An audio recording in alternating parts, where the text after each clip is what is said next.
3 days after my heartbeat stopped, my biased mother finally stumbled upon my cold corpse. We had been caught in a horrific car crash together. My life was hanging by a thread, desperately needing immediate resuscitation. But as the hospital director, my own mother summoned every available doctor and nurse to my brother's side. For a boy who had nothing but minor scratches, I lay abandoned on a freezing gurney, draining my last breath to beg, "Mom, save me. Adki." But she only looked back to glare at me, roaring with utter impatience and disgust. "Stop being so dramatic and demanding. Don't you realize your brother's skin is actually broken?" With that, she turned away and never looked back. I felt the warmth draining from my limbs, my vision blurring into a dark haze, until I finally perished in that forsaken, silent corner. Yet rumors say that once my death was confirmed, the mother who loathed me most completely lost her mind. Inside the operating theater, my consciousness suddenly flickered. I slowly drifted upward, only to see my own shell still sprawled on the surgical table. My face was a ghostly ashen gray, void of even a flicker of life, tugged by a mysterious, irresistible force. I dragged my aching soul out of the surgery room, floating until I found my mother's side. Right now, she was staring at my brother with a face full of sorrow, using a tender voice that felt completely alien to me. "QQ, you must wake up quickly, my darling. The moment you open your eyes, Mom will make that animal apologize to you in person." Dad stood nearby, his face twisted with irritation. Su Xiangyang. That brat's presence would only make things worse. If it weren't for him, QQ wouldn't be so badly hurt. Honestly, I wish he'd just drop dead already. I let out a cold, hollow laugh from the shadows. So my parents had already made up their minds, dumping the entire weight of the blame solely on my head. The rescue team members were all crammed into Su Yangqiu's ward, without my mother's explicit command. No one dared to step a foot out of that room. It wasn't until the doctor entered with the test results, confirming that Su Yangqiu was perfectly fine, that a team member finally dared to whisper my name. "Captain, regarding Xiangyang?" "He seemed to be critically injured. Shouldn't you go over and check on him?" Mother immediately shed her panicked facade, her expression curdling into one of sheer annoyance. What kind of pathetic stunt is that animal pulling now? Does he even realize the state he left his brother in? And yet he still dares to cause a scene. I stared blankly at my mother, the capacity for sadness having completely evaporated.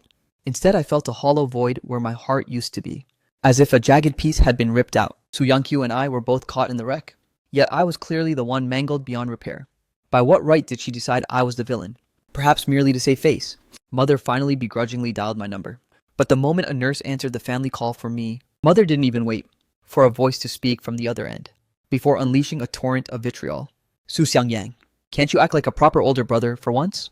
It wasn't enough that you nearly broke your brother's bones.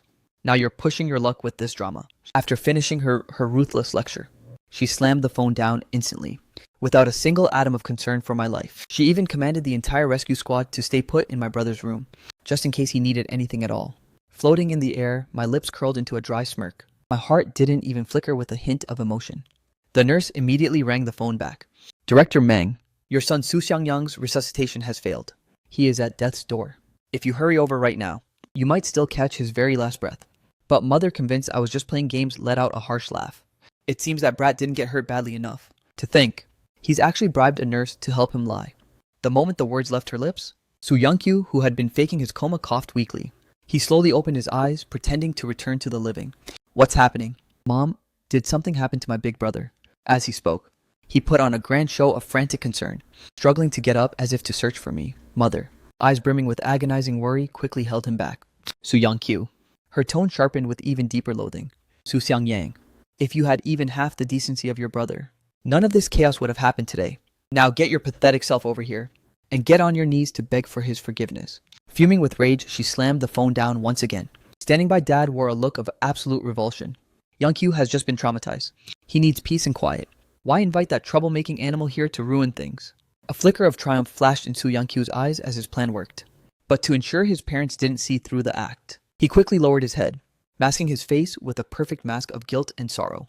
"Mom, Dad, please don't be angry. I know Big Brother is still resenting me for taking his spot at the elite high school. It's all my fault." The irony felt sharper than a knife. To think that, even though I'm dead, Su Yangqiu is still busy poisoning my parents against me. But of course, they'll never see the truth. In their distorted reality, Su Yangqiu will always be the obedient golden child. It would never even cross their minds that this car wreck might not have been an accident at all. Seeing Su Yangqiu looking so victimized and hurt, Mother's expression instantly turned icy. For a selfish, greedy parasite like him, what use is an elite education anyway? It would be a total waste of a perfectly good spot. Besides, If we actually sent someone like him there, he'd come back so arrogant he'd forget his own name. Soo Young-kyo maintained his facade of pure innocence, pretending to defend me with sweet-talking words. Mom, please don't say that. Big brother, he must have valued that admission so much that he felt forced to use such desperate means. He probably thinks that if he was as talented as me, you and Dad would finally notice him. Mother's brow furrowed deep. If he truly wanted our attention and respect, he should have learned how to behave like a human. All he does is use these devious twisted tricks to cause us stress. After finished trashing me, Mother turned to console Soo Young-kyo. There. Mom knows our Young-kyo is the most sensible child. But you need to save your kindness for those who deserve it. To a cold-blooded, heartless cur like Soo Young, your kindness will only get you hurt in the end. It only encourages him to trample all over you even more. Soo Young-kyo put on a facade of naive confusion, remaining silent. He was a master at manipulating our parents' fragile emotions.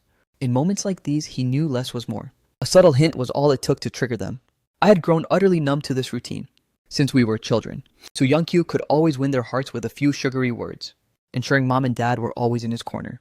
They would shower him with endless praise, while raining down loathing and verbal abuse on me. Even if I were to stand before them now groveling and explaining, they would simply assume I was trying to frame him with some pathetic fabricated lie against their golden boy.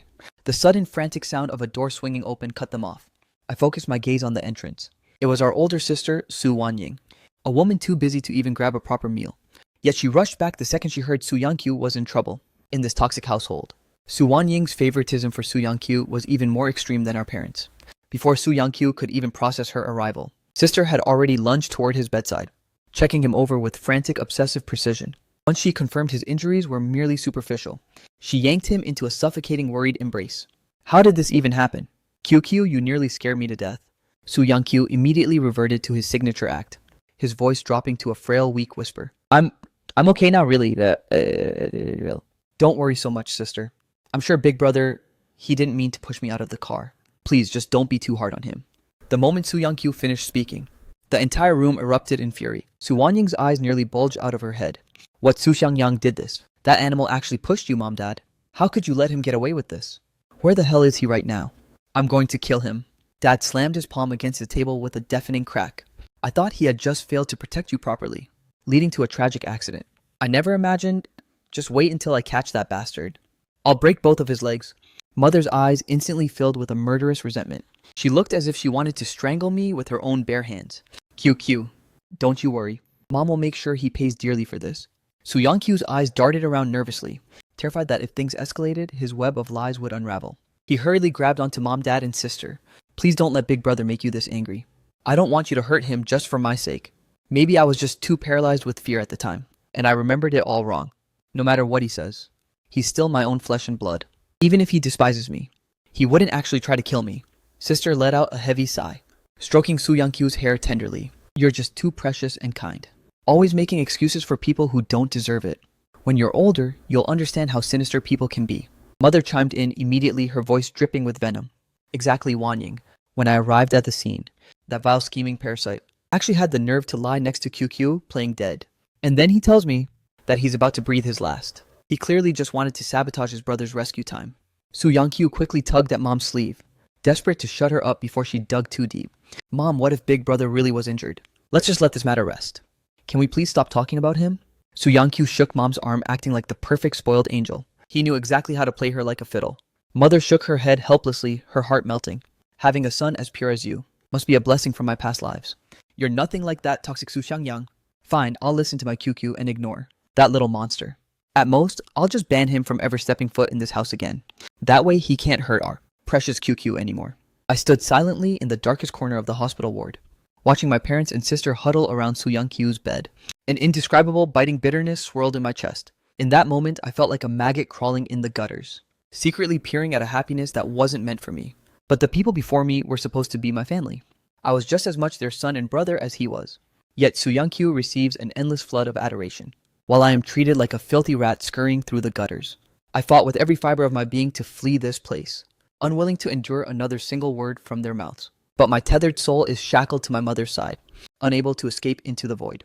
I am forced to endure their cruel, relentless vitriol echoing in my ears.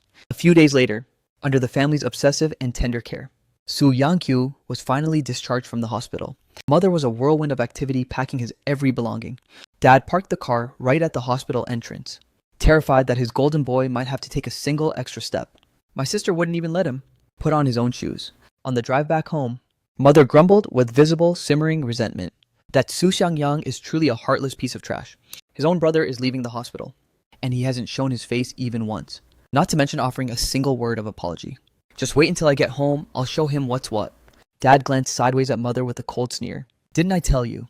Keeping that parasite in our home was asking for disaster. It was only a matter of time before something went wrong. Hearing the word punishment, my heart grew heavy with a complex bitter ache. A flood of agonizing memories surged through my mind. Since infancy, Mother had always favored my brother, forcing me to surrender everything to him. All because on the day he was born, I accidentally knocked over a glass of water, causing Mother to slip and fall, triggering a premature labor. My brother, clinging to life in an incubator, became the tragic center of the family's universe. Dad's reaction was a violent slap that ruptured my eardrum. You're a goddamn curse on this family. Your brother barely took his first breath and you nearly killed him. Lying in her hospital bed, Mother weakly opened her eyes, her gaze overflowing with cold, sharp disappointment. Then there was primary school. When I fought Su Youngkyu over a simple toy car, Dad beat me so savagely I couldn't leave my bed for 3 days. That was the only toy I actually cherished, even though it was just a cheap afterthought Dad bought, while getting Su Youngkyu a mountain of expensive gifts. Su Youngkyu already had crates overflowing with toy cars, yet he maliciously chose to rob me of my only one.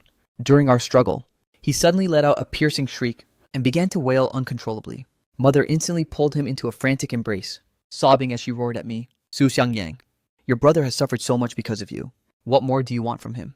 It wasn't me before I could even finish. Su Youngkyu squeezed out a few crocodile tears and whimpered, Mom, please don't be mad at Big Brother.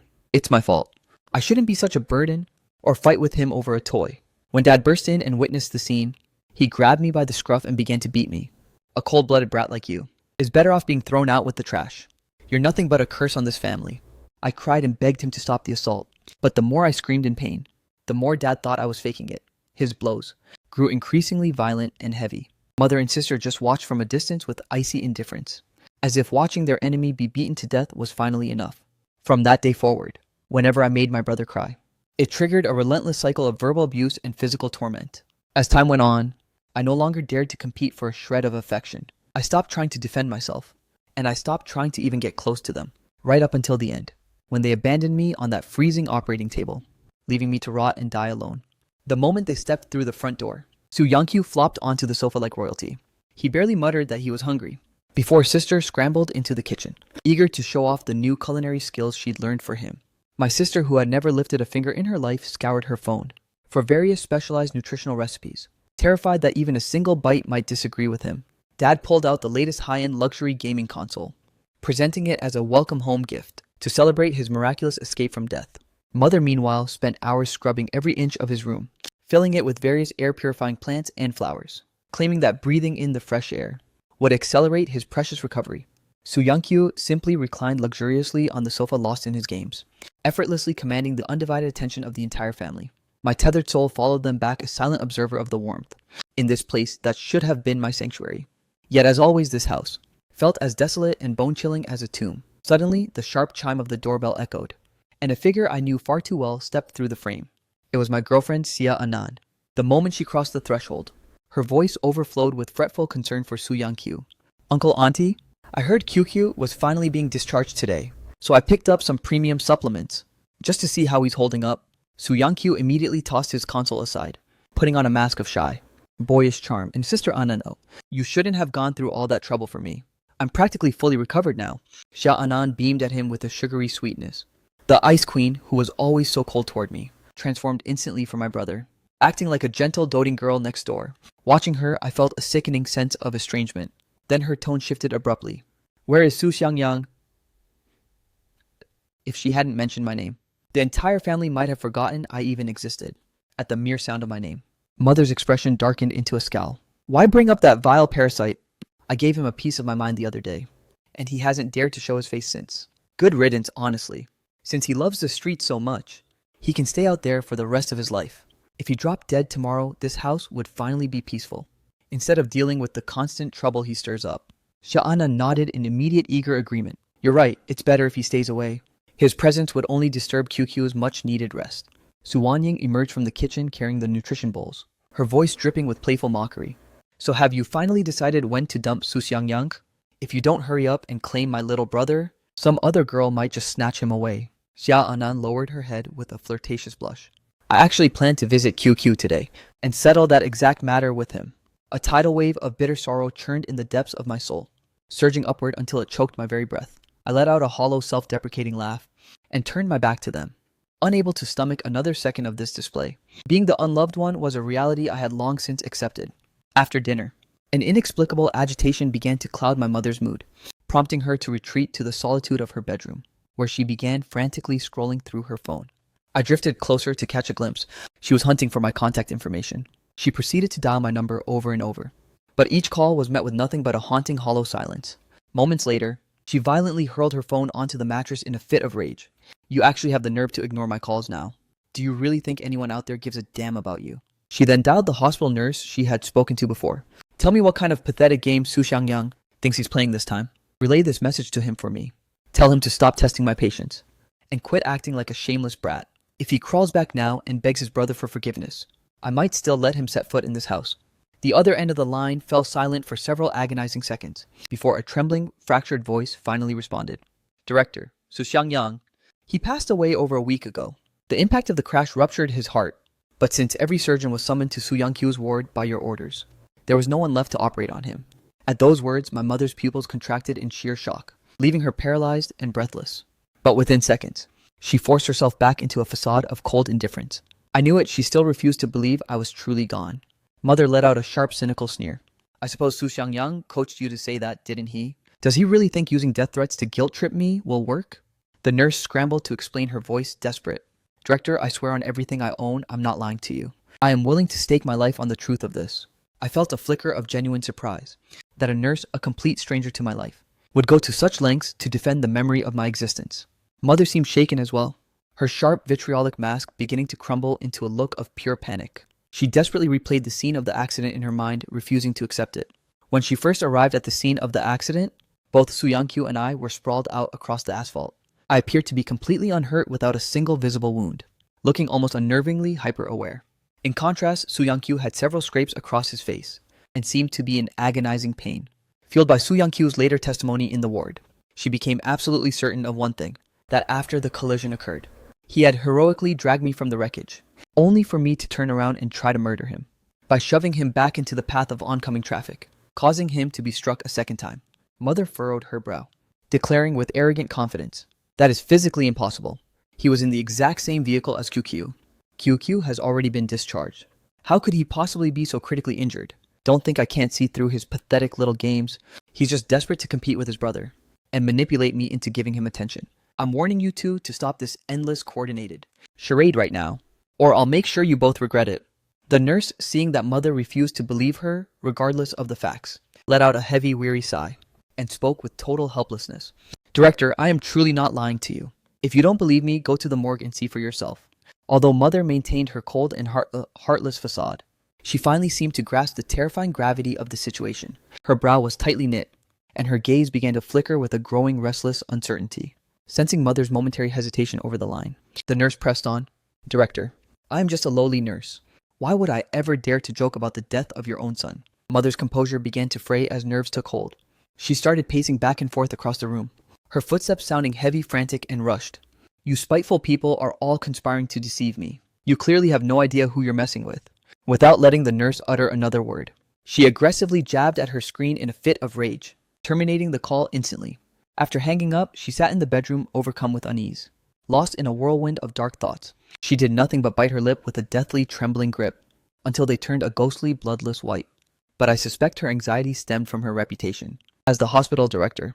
If word got out that her catastrophic misjudgment had actually resulted in her own son's death, how could she ever face her staff again? Perhaps she simply feared the whispers behind her back, shaming her for her blatant favoritism towards Su Yangqiu. But one thing was certain, she wasn't grieving for me. Of that, I was absolutely painfully sure. Having overheard Mom's explosive outburst, Dad pushed open the bedroom door. Mom's still in the house. What the hell are you screaming about in here? Lost in a whirlwind of dark thoughts, Mom jumped at his voice. She clutched her phone against her chest, with trembling white-knuckled hands, looking at Dad with a gaze full of helpless terror. The nurse from the hospital just called. She said Xiangyang he's dead. Could it actually be true? Mom's voice wavered with a fragile tremor. It was clear that for once the nurse's words had hit home. But Dad, convinced I was just pulling another stunt, remained steeped in his usual layer of toxic revulsion. Dad let out an arrogant, dismissive scoff at Mom's sudden panic. How can you be so gullible? If that crash had been half as lethal as they claim, a twisted brat like him would have used QQ as a human shield in a heartbeat. There's no way QQ would be standing here perfectly fine. In the twisted eyes of my parents, I would forever be that malicious, black-hearted villain who couldn't stand to see Soo Young-kyu happy. I had expected this reaction, of course, but I never imagined that even after I was dead, they would still use that hateful tone to slander my memory. Xia-an rushed over to play the part of the comforter. Exactly, Auntie, that Su Xiangyang guy is like a weed.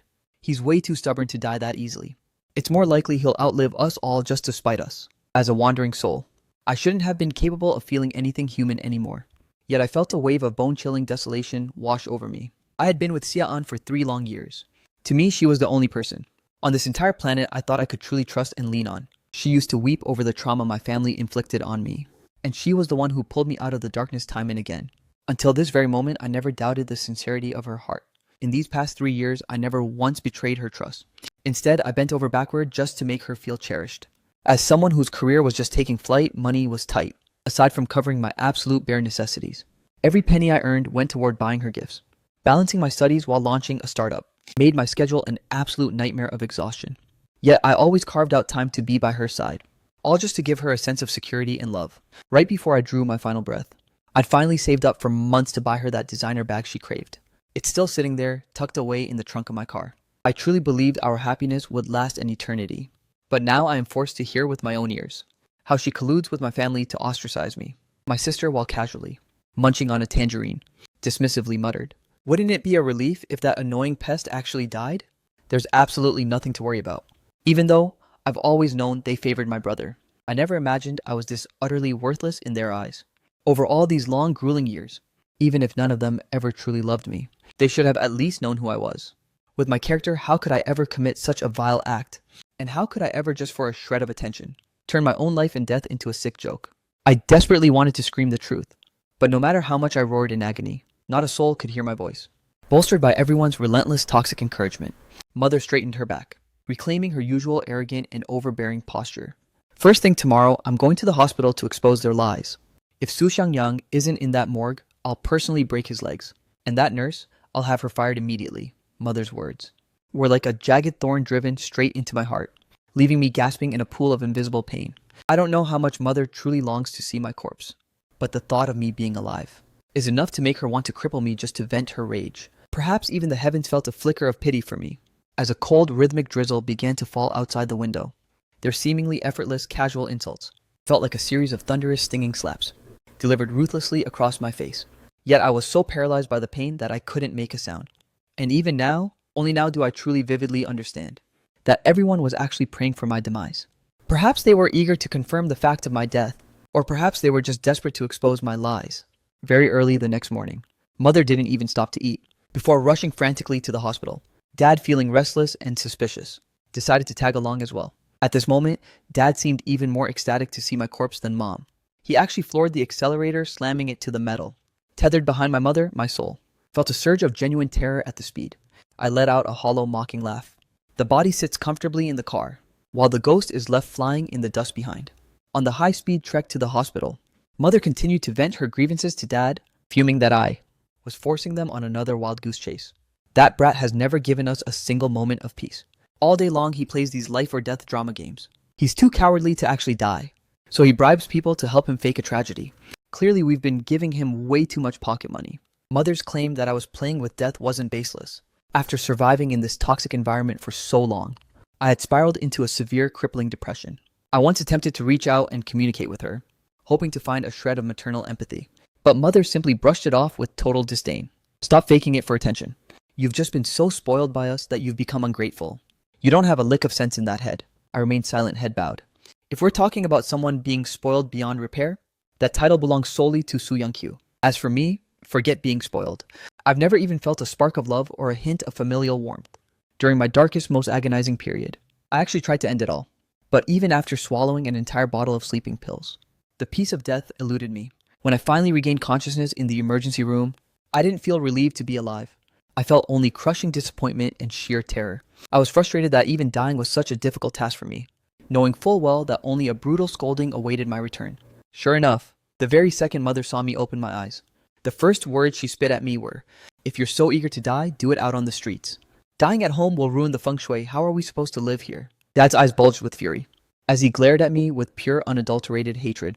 "Su Xiangyang, your mother and I brought you into this world, so you could take care of us in our old age. We scold you a few times, and you try to take the easy way out. All the years and energy we wasted on you, was it all just thrown to the dogs?" I searched the depths of my memory for a long time, but I couldn't recall a single thing they had truly sacrificed for me. Was it the scraps they fed me, just so I wouldn't literally starve to death? Yet I was only permitted to eat. The leftovers Su Yangqiu didn't care for. Was it the rags they gave me to wear, to keep my nakedness from being a public embarrassment? Despite their massive income, nearly every garment they bought me was cheap flea market junk. The only designer pieces I owned were Su Yangqiu's hand-me-downs, which they only gave to me because throwing them away felt like a waste. Even my high school uniforms were limited to just 2 sets. By graduation, they were a pathetic mess of patches and loose threads. If it weren't for the dignity ingrained in my soul, I would have roared the truth at them. I would give anything to have never been born at all. At least then I wouldn't have to endure this agonizing existence. Honestly, I felt lower than the family dog, simply because that mutt was Su Yangqiu's pet. It feasted on premium high-end kibble worth hundreds a bag, while I was raised on a diet of nutritional garbage, leaving me scrawny and frail compared to everyone my age. I felt every jagged edge of the trauma they inflicted, yet they constantly weaponized my upbringing to guilt-trip me. I shut my eyes tight, refusing to acknowledge their presence, only for Dad to seize me violently by the collar. "Su Xiangyang, what's with this silent treatment? Answer me. How did I raise such a pathetic failure of a child? Do you have zero respect for your own parents?" But I truly didn't know how to respond to you anymore in their twisted eye. My explanations were seen as talking back, and my mental breakdown was just being difficult. Everything about this life felt like a slow suffocation. Yet I didn't even have the strength left to fight back. Suddenly, Dad slammed on the brakes, wrenching me back from the depths of my memories. I looked up at the towering hospital gates, overwhelmed by a wave of suffocating sorrow. It was right here in this very place that Mother hogged every doctor for Su Yangqiu's minor scrapes, robbing me of my final flickering chance at survival. And it was here that I realized exactly how unwanted and unloved I truly am. Mother stormed out of the car in a fit of rage, with Dad trailing close behind. Even the violent way he slammed the car door radiated his fury. Even though I've been reduced to a mere spirit, I still instinctively recoiled, terrified that Dad's heavy fist would rain down on me at any second. Stepping into the hospital, Mother still carried her usual air of authority. Every doctor and nurse passing by paused to offer their respectful greetings. However, something was undeniably different today. The staff would turn their heads the moment Mother passed, whispering frantically under their breath. But in her current state, Mother couldn't care less about the gossip. She marched straight to the information desk. "Check the records for me. Which ward is Su Xiangyang hiding in?" The moment she heard Mother's icy voice, the nurse's head snapped up in alarm. "Yes, Director. I'll check that for you immediately." In truth, the news of my passing had already spread like wildfire through every floor of the hospital. The nurse knew the grim reality perfectly well, but she feared that blurting out the news of my death would only trigger Mother's legendary temper. She had no choice but to feign total ignorance, scrolling through the medical records on her monitor. Finally, she turned the screen so Mother could see it for herself. As she scanned the digital log, a flicker of genuine shock crossed Mother's eyes. There, in cold hard text, it read, "Su Xiangyang ruptured heart, pronounced dead after failed resuscitation in the ER." Beneath that was a line of glaring red text, "Body currently held in mortuary room 106. Remains unclaimed by next of kin." The surrounding air turned deathly still in an instant. The nurse clenched her hands tightly, clearly struggling to maintain a facade of professional calm. "Director, please accept my deepest condolences." Mother shot a sideways glance, muttering to herself with total disdain. "Su Xiangyang, you've certainly got quite a few tricks up your sleeve, even bribing the hospital staff to falsify your medical records. It seems I really haven't been paying enough attention to you lately. If you've developed this kind of manipulative talent." The nurse didn't dare utter another word, keeping her head low in a stifling silence. Even I felt a cold sweat breaking out on her behalf, but fortunately for her Mother's entire reservoir of rage was currently aimed at me. She pivoted and marched straight toward the morgue. By her side, Dad let out a cold, sharp huff. "That Jinx really knows how to cause a headache. His brother is already injured and needs constant looking after. Yet he still insists on wasting our precious time. Just wait until I catch sight of him. I'm going to rip his ears off." I drifted right in front of my father, staring at that familiar face with a sense of utter helplessness. "My dear beloved father, do you really refuse to even let me have a whole corpse?" He and Mother walked in tandem, looking less like parents coming to claim their son's body, and more like debt collectors coming to settle a score. Mother kicked the morgue door open with a violent thud, the massive echo shattering the silence of the corridor. The doctor on duty scrambled over immediately. "Director, you're here to take Su Xiangyang home, aren't you? I'll bring his body out for you right away." But the moment her eyes fell upon my remains, Mother recoiled in sheer paralyzed horror. She began to check again and again, refusing to believe the truth. She peeled back my eyelids, only to find my pupils had already turned cloudy and dull. As she reached out to check for a breath, her hand brushed against my cold, stiffening skin. Suddenly, she yanked the white sheet completely off my body, staring at the physical evidence exposed before them. The charred marks from the defibrillator left during the struggle to save me. And there I was, like a lifeless marble statue, turned a ghostly translucent white. Mother staggered backward, collapsing against the wall, clutching her own arms as if to hold herself together. How is this possible? How could this happen? That day, I was so sure his injuries weren't that serious. His mental state clearly seemed fine at the time. I admit on the surface I didn't look badly injured. Aside from some minor scrapes from shielding my brother, there was virtually no external trauma to speak of. But it was precisely because I curled my body around him, tucking him safely beneath me, that the devastating impact caused my heart to rupture. The reason I appeared so alert and conscious was that my internal organs were utterly shredded. I was already hovering on the brink of death. My adrenaline levels had spiked to their absolute limit. As a prestigious hospital director, my mother could have easily seen the signs if she'd cared even a little. But she was too consumed with coddling my brother, never bothering to spare me a second glance. Dad reached out his hand, seemingly wanting to touch my face. Perhaps because my corpse looked so hauntingly gruesome. His hands simply froze there, suspended in midair. At this moment, Dad was too stunned to even comfort Mom. He stood there, paralyzed by my bedside, staring intently. In all these long, agonizing years, this was the first time I'd seen him truly look at my face. And it was the very first time he realized just how much I actually resembled him. Even the mole near my eye was in the exact same spot.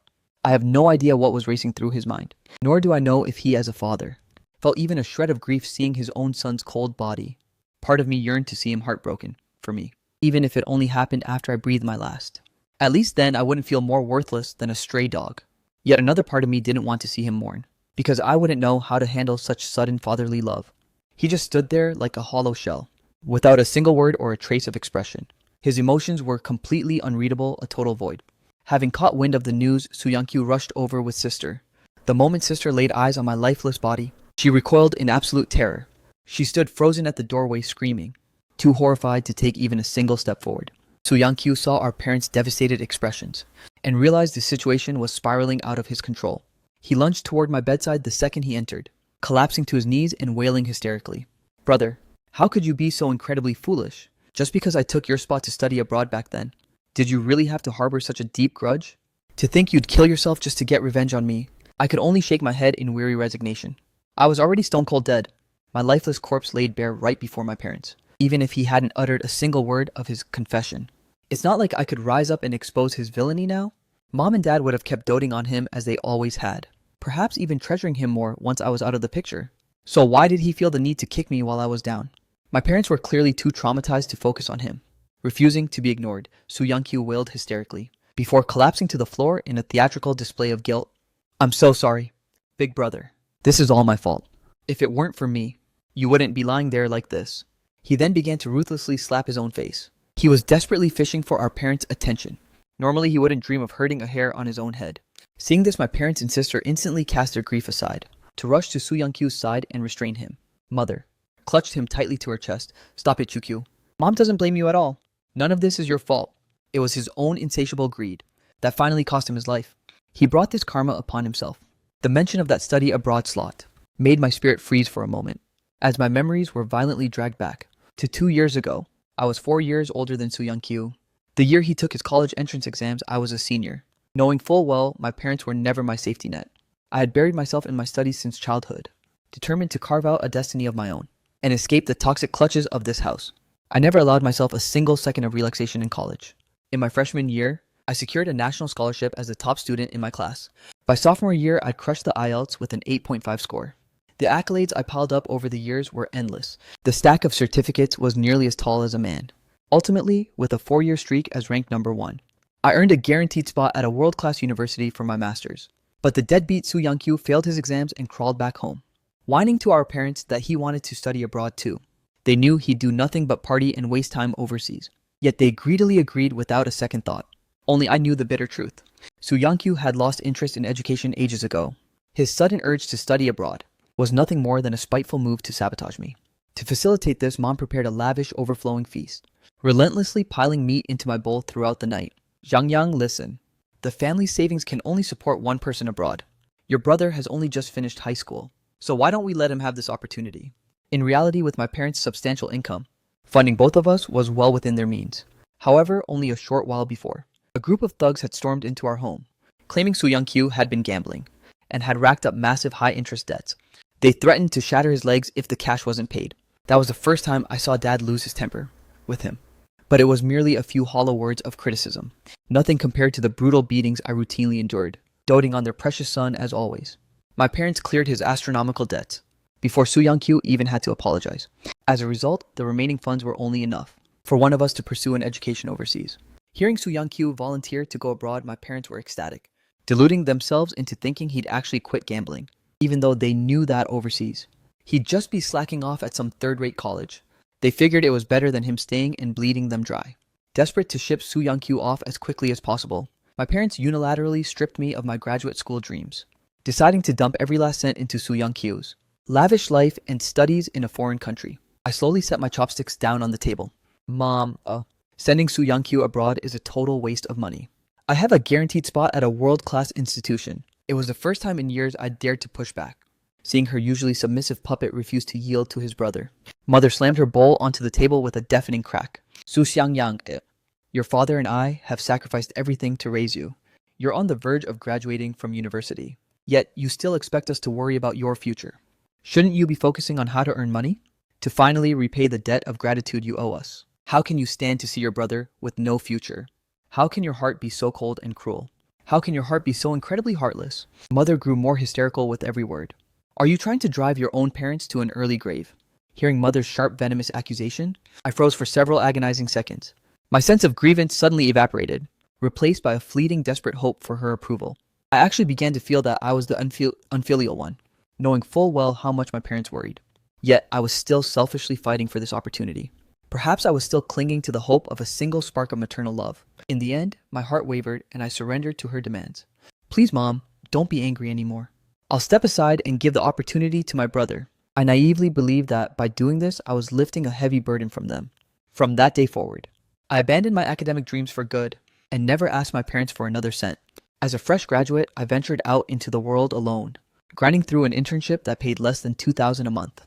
Even then, I forced myself to save $1,000 just to send back home. Though I knew such a small sum meant nothing to them, it was my way of contributing to the household and repaying the debt of my upbringing. It was only because of this extreme sacrifice that during the time Soo Young-kyu was away overseas, I was briefly tentatively accepted by my parents. But now I am consumed by the bitter regret of that choice. If I hadn't surrendered my future to Soo Young-kyu, I would likely be thriving in a foreign country right now, with a respectable career and a life of my own. Instead of meeting such a gruesome and pathetic end, after my passing, Mother seemed strangely distracted and hollow. She even took a few days off to sort through my meager belongings. If my memory serves me right, this is the very first time she has prioritized me over her work. Fittingly, it is also the very last time. In my childhood, whether it was a parent-teacher meeting, a school performance, or a major competition, Mother never once bothered to show up.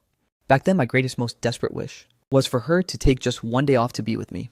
But for Soo Young-kyu, the presence and affection I starved for was something he obtained effortlessly without even asking. From the time he started kindergarten, whether it was a meeting or a simple field trip, Mother would drop everything to be there on time. I vividly remember a time in the 3rd grade, when I was burning with a high fever for 3 straight days. Mother never even considered looking after me for a single second. The nanny pleaded repeatedly for her to take me to the clinic for an exam, but Mother dismissed every request, claiming she was too busy with work. It wasn't until my fever spiked dangerously close to 40 degrees Celsius that she finally begrudgingly rushed home during her lunch break. It's just a minor bug. Some fever reducers should do the trick. I can't believe I had to make a special trip for this. What a total nuisance. But barely a moment after dragging me to the hospital, a frantic call from Soo Young-kyu's teacher pulled Mother away. I was drifting in and out of consciousness, lost in a feverish haze.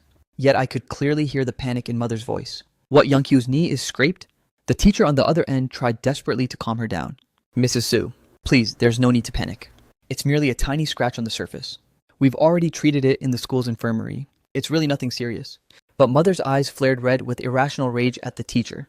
How can you be so incredibly irresponsible? What do you mean, nothing serious? What if our precious Yang is left with a permanent scar? I'm coming to the school right now to bring him to the hospital. The teacher, faced with mother's explosive outburst over a scratch, was left completely bewildered and speechless, but had no choice but to submissively agree. And just like that, mother abandoned her deathly ill child once again, racing toward the school like her world was on fire. After retrieving Su Yang, mother was still consumed by anxiety, demanding the hospital's top surgeon examine the wound to guarantee that his slightly abraded knee wouldn't leave a mark. The surgeon stared at the bloodless scrape, feeling utterly useless, but unable to argue with mother's relentless persistence. He was forced to meticulously wrap it in a ridiculously thick, multi-layered bandage. Still paranoid, mother insisted he get a tetanus shot, terrified that the slightest mishap might occur. To soothe Su Yang trauma, mother took the entire afternoon off, just to accompany him to the amusement park. It wasn't until the nanny called her phone that mother finally remembered I was still rotting in the hospital. The nanny's voice was timid as she updated her. The doctor says Xiangyang has developed severe pneumonia. He needs to be put on an IV drip immediately. Do you have any time? Before the nanny could even finish her sentence, mother ruthlessly cut her off, her voice cold and sharp. I don't have the time. QQ is injured, and I'm busy looking after him. A minor ailment like Su Xiangyang's won't kill him. Just give him a shot and take him home immediately. There's absolutely no need for an IV drip. The nanny gazed down at my limp body, eyes swollen shut from the fever, her heart breaking for me. But the doctor insisted Xiangyang is critically ill. If we don't treat this properly now, it could cause permanent damage to his health. Mother finally lost every shred of her patience. Which doctor said that? Do you think I, the director, don't understand a simple cold? Defeated and helpless, the nanny had no choice but to yield. Following mother's callous instructions, she had them give me a single injection before dragging me back home. And just as the doctor feared, it left me with a lifelong affliction. From that moment on, every simple cold I caught spiraled into severe pneumonia.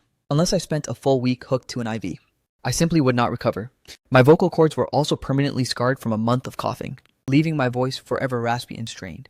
I was the lead singer of the school band since kindergarten, dreaming of one day performing on a global stage. But thanks to that illness and mother's utter negligence, that dream became a ghost of a fantasy that could never come true.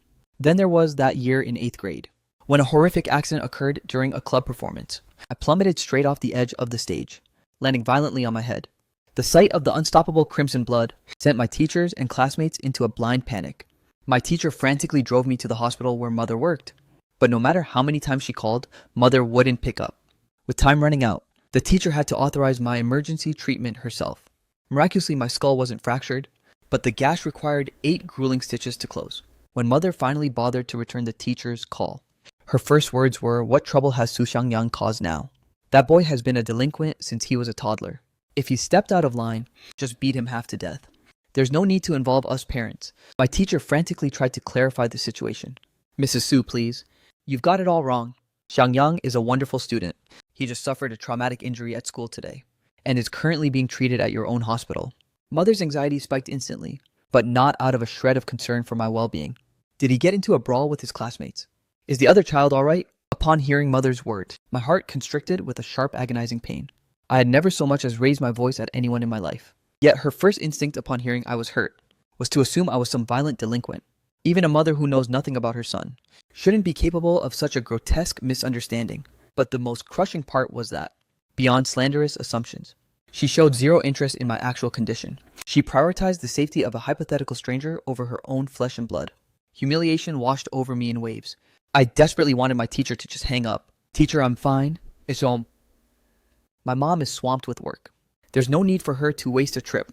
The moment mother heard my voice, even her thin veil of politeness toward the teacher vanished, replaced by a vitriolic, explosive outburst. "Su Xiangyang, drop the dutiful son act right now. I know you're just terrified that if I show up, I'll beat you within an inch of your life. Can't you stay out of trouble for even one single day? I work myself to the bone to pay for your education, not to clean up your pathetic messes." I let out a bitter, hollow laugh. It was clear she had already branded me a criminal in her mind.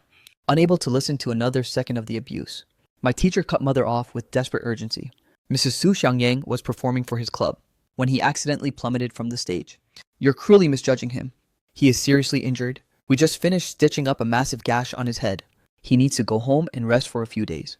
Hearing the teacher confirm that there was no fight, mother finally let out a sigh of relief, though her tone remained saturated with bitter annoyance. "Fine, but this is incredibly inconvenient. It's just a few stitches, for heaven's sake. Just escort him back to school once he's finished." Without giving the teacher another second to protest, Mother abruptly cut the line and hung up. At the time, I naively assumed she was drowning in work. But the agonizing truth surfaced much later. As it turns out, at that exact moment, Mother was simply busy decorating Soo Young-kyu's birthday party. Perhaps in her eyes, I was nothing more than a troublesome burden. I find myself wondering constantly if she could rewrite history. Would she choose to have Soo Young-kyu as her only son? The scar on my forehead remains a vivid, jagged reminder even now. Every time I catch my reflection in the mirror, Mother's cold, dismissive words echo in my mind. Not a single word of concern from start to finish. A sudden crash jolted me back from the abyss of my thoughts. While sorting through my meager belongings, Mother had accidentally knocked over my bookshelf.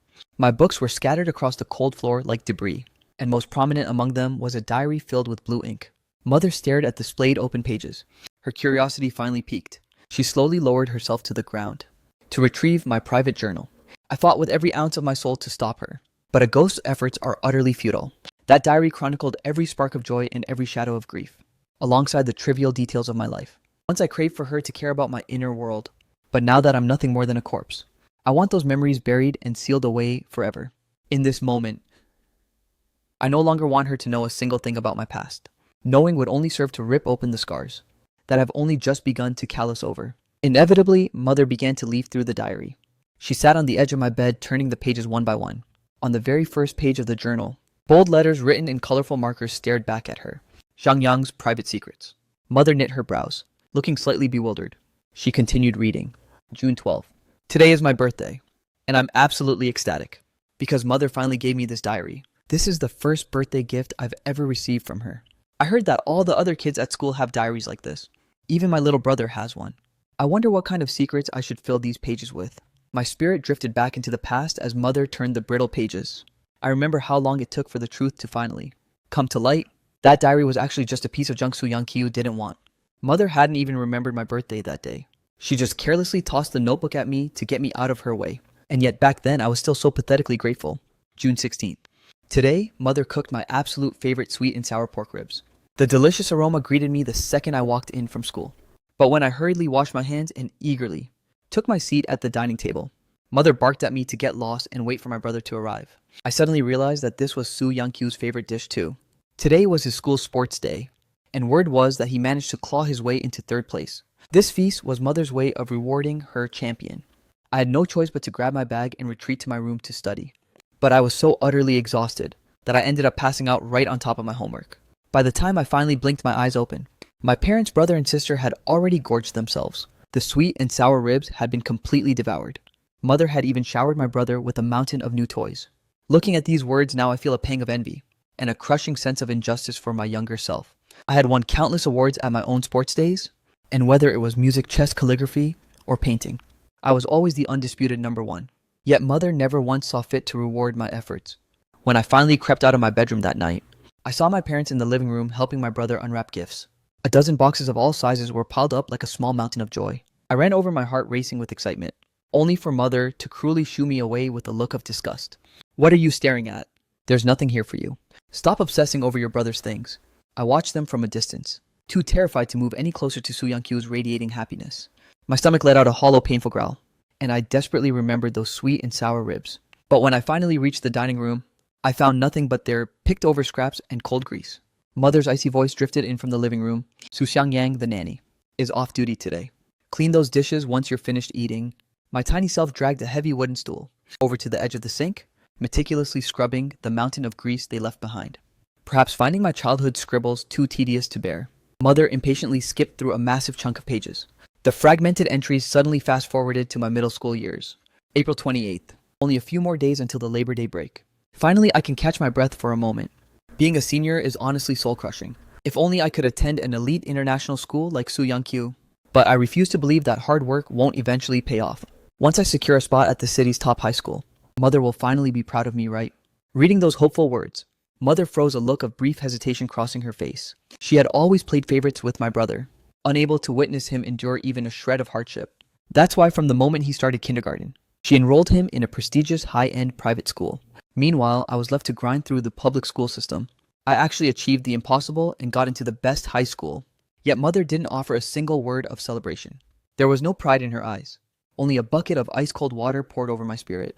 "It's just a mediocre school. Stop acting so smug. Your father and I slave away to fund your education. So bringing home top marks is the bare minimum you owe us. If your grades weren't so high, yaoi, we would have pulled you out to work years ago. I stood there clutching my hard-earned admission letter, all my joy completely extinguished, leaving behind nothing but the bitter ash of disappointment. In contrast, Mother's precious golden boy, Soo Young-kyu, had started running with a gang of older delinquents and demanded a transfer to my public school. Being a natural slacker, he immediately hit rock bottom in rankings. Yet Mother never uttered a single word of reproach. Her constant mantra for him was, as long as my baby is happy and safe, that's more than enough. May 18th. My brother got into a violent brawl right outside our school gates. He and his new thug friends caused a massive scene. Even the police were called to intervene. I was somehow dragged into the mess and hauled to the station. The second mother burst through the doors. My brother dived into her arms, wailing hysterically. I was completely bewildered, having no clue what kind of lies he was spinning. But Mother's palm suddenly cracked across my face, a searing, blistering pain. Clutching my burning cheek, I tried to explain, but before I could utter a single word, she swung again, her palm finding my skin with a violent force. The impact left me reeling and dazed. Suddenly, my brother lunged forward, accusing me of having a secret girlfriend, which triggered yet another vicious verbal assault. But the truth was, I had done absolutely nothing. No matter how desperately I tried to clarify, Mother stubbornly refused to believe a word I said. I remember that day at the police station so vividly. Soo Young-kyu put on a sickeningly fake act shielding me. Mom, please don't be mad at brother. It's all my fault. When Mother demanded to know the cause of the chaos, Soo Young-kyu put on his most pathetic, tearful expression. Mom, stop hitting him, please. I just heard a rumor that Big Brother was dating someone, and I was terrified you'd find out and be furious. So I took it upon myself to try and convince him to break it off. Brother got so angry at me for meddling that he called a bunch of guys to beat me up. Luckily, some kind stranger stepped in to stop them. I'm fine, really. I'm not even hurt. Mother's eyes bulged with sheer unadulterated rage. Soo Seong-yang, your high school entrance exams are right around the corner. Do you even realize that? And here you are wasting time on some pathetic puppy love. Instead of studying, you're out here starting street brawls, and you actually had the gall to attack your own brother. It seems you've truly developed a death wish. I stood there, having done absolutely nothing wrong. Yet I was drowning in lies with no way to prove my innocence. Once we got home, Dad finished the job with a brutal beating. For a whole week, I could only move with a painful dragging limp. Reading this mother's hand hesitated for a fleeting moment, but perhaps she dismissed it as just some trivial childhood drama, because she quickly regained her cold indifference. She continued to leaf through the weathered pages. The diary was an endless record of me being framed and blamed. Suddenly, her brow furrowed deeply, and her expression shifted into something grimly serious. September 16th. Today was supposed to be my first day of university, but Mother called out of the blue with a sharp command, ordering me to drop everything and return home immediately. It wasn't until I stepped through the front door that I learned that my brother had shattered the heirloom jade bracelet Grandma gave to Mom. After smashing it to pieces, he deviously tucked it back into its velvet box the moment Mom discovered the damage. Soo Young-kyu pinned the entire blame on me without blinking. I desperately told Mom that Soo Young-kyu was framing me, but she didn't just refuse to believe me. She accused me of maliciously slandering my own brother. She even threatened to cut off my living expenses for good. Dad produced a heavy ruler and beat me mercilessly, barking that he no longer considered me his son. Mother froze as she read this. Perhaps she finally realized why from that day on, aside from the mandatory Lunar New Year, I barely stepped foot in that house for all 4 years of college. Mom used to curse me, calling me an ungrateful, cold-blooded brat, but only now in the silence of my room has the ugly truth finally dawned on her. October 5th. Today was Grandma's 71st birthday celebration. The house was swarming with relatives, and my parents had prepared a mountain of lavish gifts. But when Grandma opened the jewelry box in front of everyone, the gold bracelet that was supposed to be inside had vanished. Soo Young-kyu shrieked that I was the thief. The room erupted into hushed, venomous whispers. I could practically hear them labeling me a delinquent. Right there in front of the whole family, my parents humiliated and disciplined me. I knew with absolute certainty it was Soo Young-kyu's doing again. But this time, I didn't even bother to defend myself, because I knew the script by heart. My parents would never take my side over his.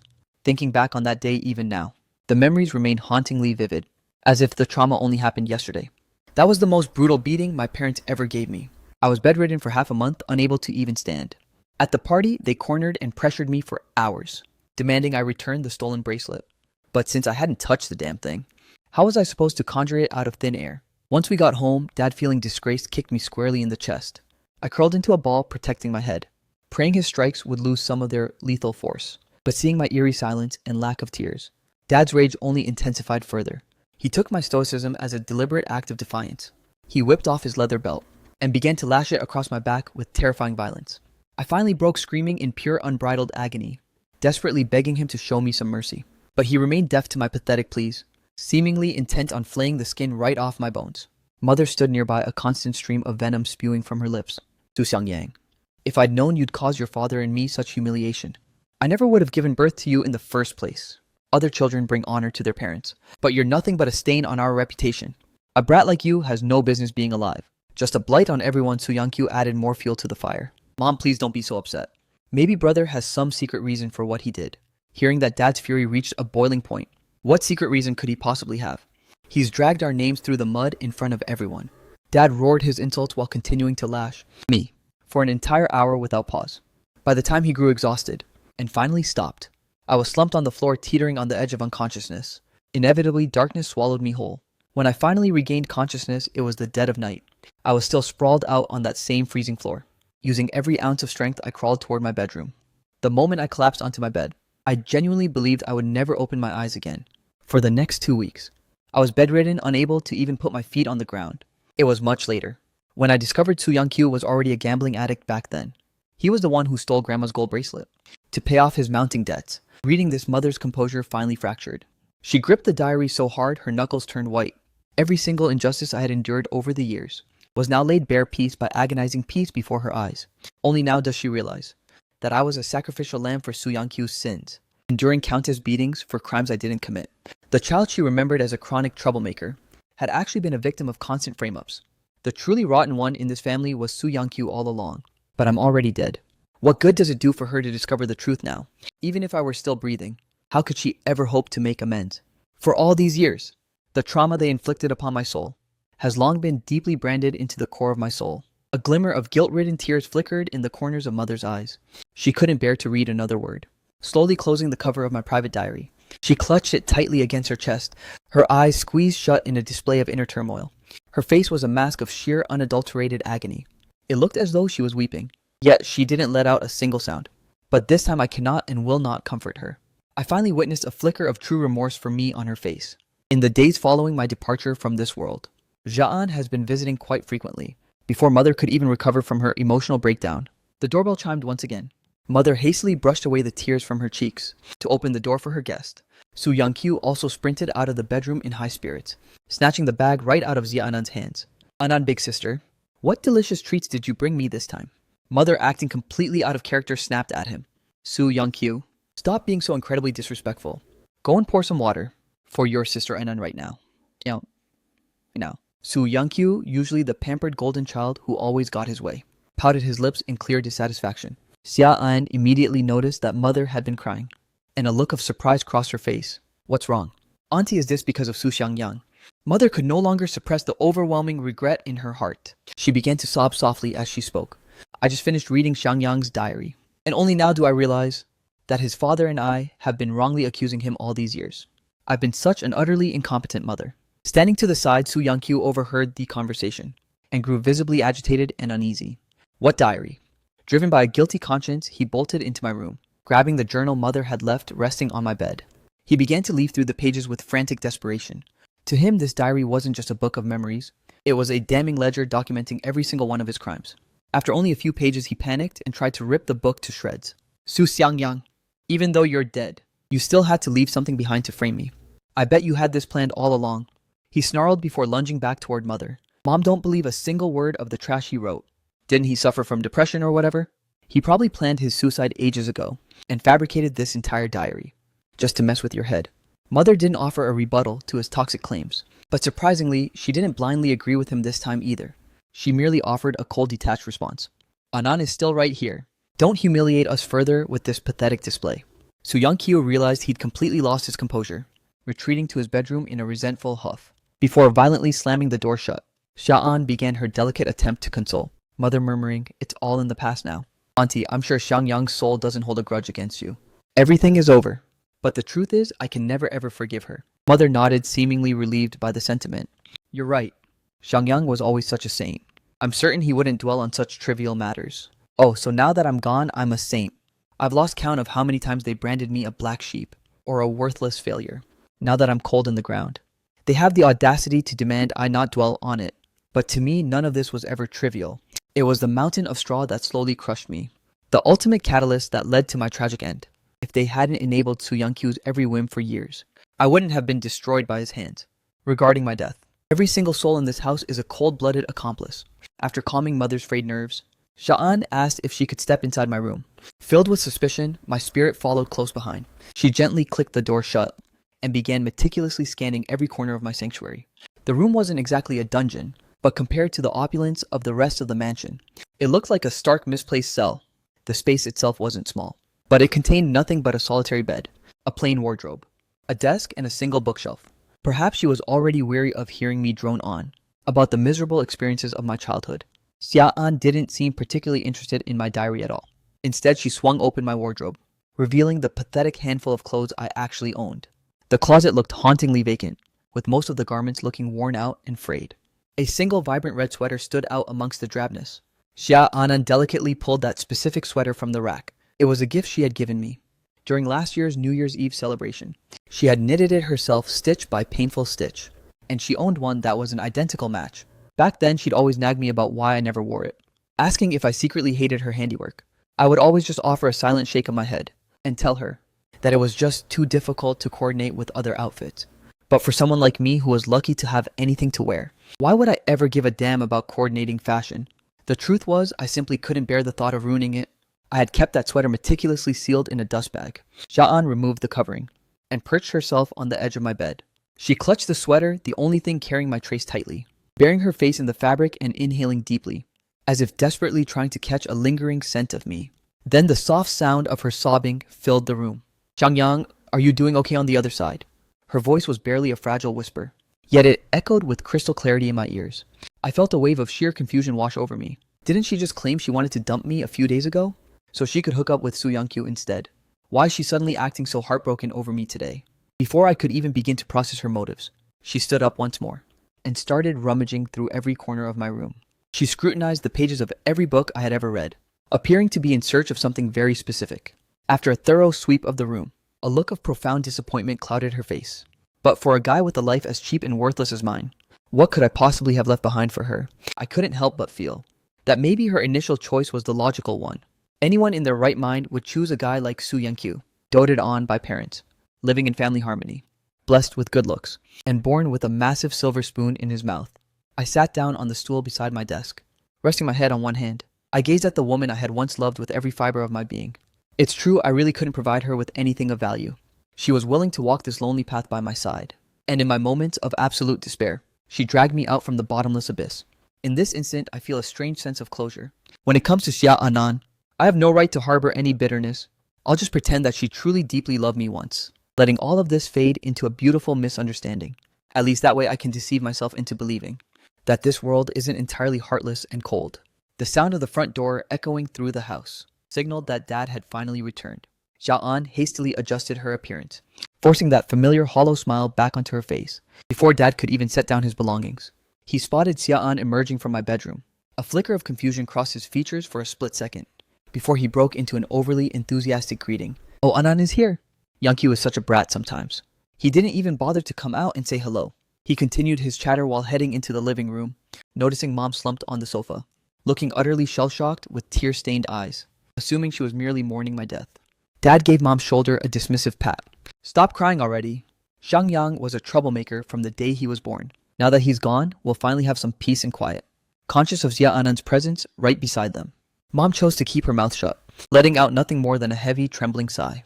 Dad warmly beckoned Xia Anan to take a seat, then turned and shouted towards Soo Young-kyu's door twice. "Young-kyu, get out here and spend some time with your sister Anin." Mom reached out and tugged gently at Dad's sleeve, non-verbally pleading with him to stop calling out. Dad stood there completely oblivious, wondering what's wrong with that boy. Is he actually sleeping this early for once?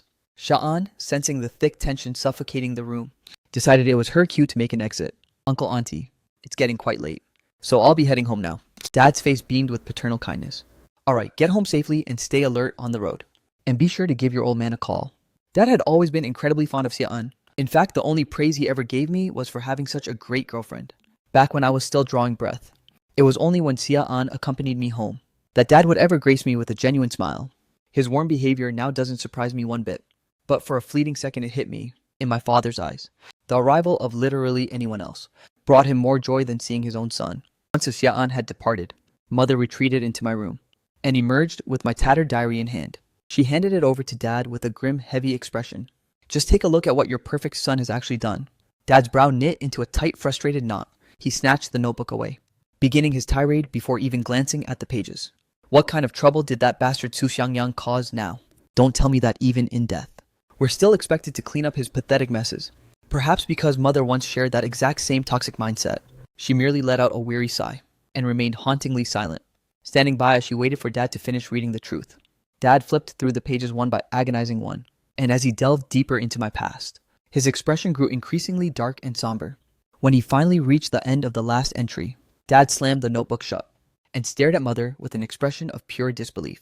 I couldn't tell if he felt a sudden pang of pity for the years of misery I had endured, or if he simply couldn't fathom the fact that Su Yangqiu was the total opposite of the harmless, innocent angel they believed him to be. Mother turned her head away slightly, clamping a hand over her mouth to stifle a sob, her eyes brimming with a flood of regretful tears. Dad's legendary composure finally shattered, and he let out a thunderous, rage-filled roar. Su Yangqiu, get your pathetic self out here right now. The sheer volume left me paralyzed where I stood, even though Dad had subjected me to countless beatings and hurled insults 100 times more vile than this. He had never once directed such raw fury towards Su Yangqiu. It was only a single short sentence, but the sheer coldness in his voice was enough to make anyone's skin crawl. Those eyes, which were already naturally sharp and piercing, now flashed with a lethal blade-like intensity. Terrified, I recoiled several steps, cowering behind the safety of the sofa, fearing a single strike from him would shatter my very soul. Su Yangqiu slowly creaked open his bedroom door, creeping out with a pathetic, timid air. Dad, please let me explain. His voice was laced with a distinctive, nervous tremor. For as long as I could remember, Dad had always utterly doted on him, never once raising a hand or a harsh word.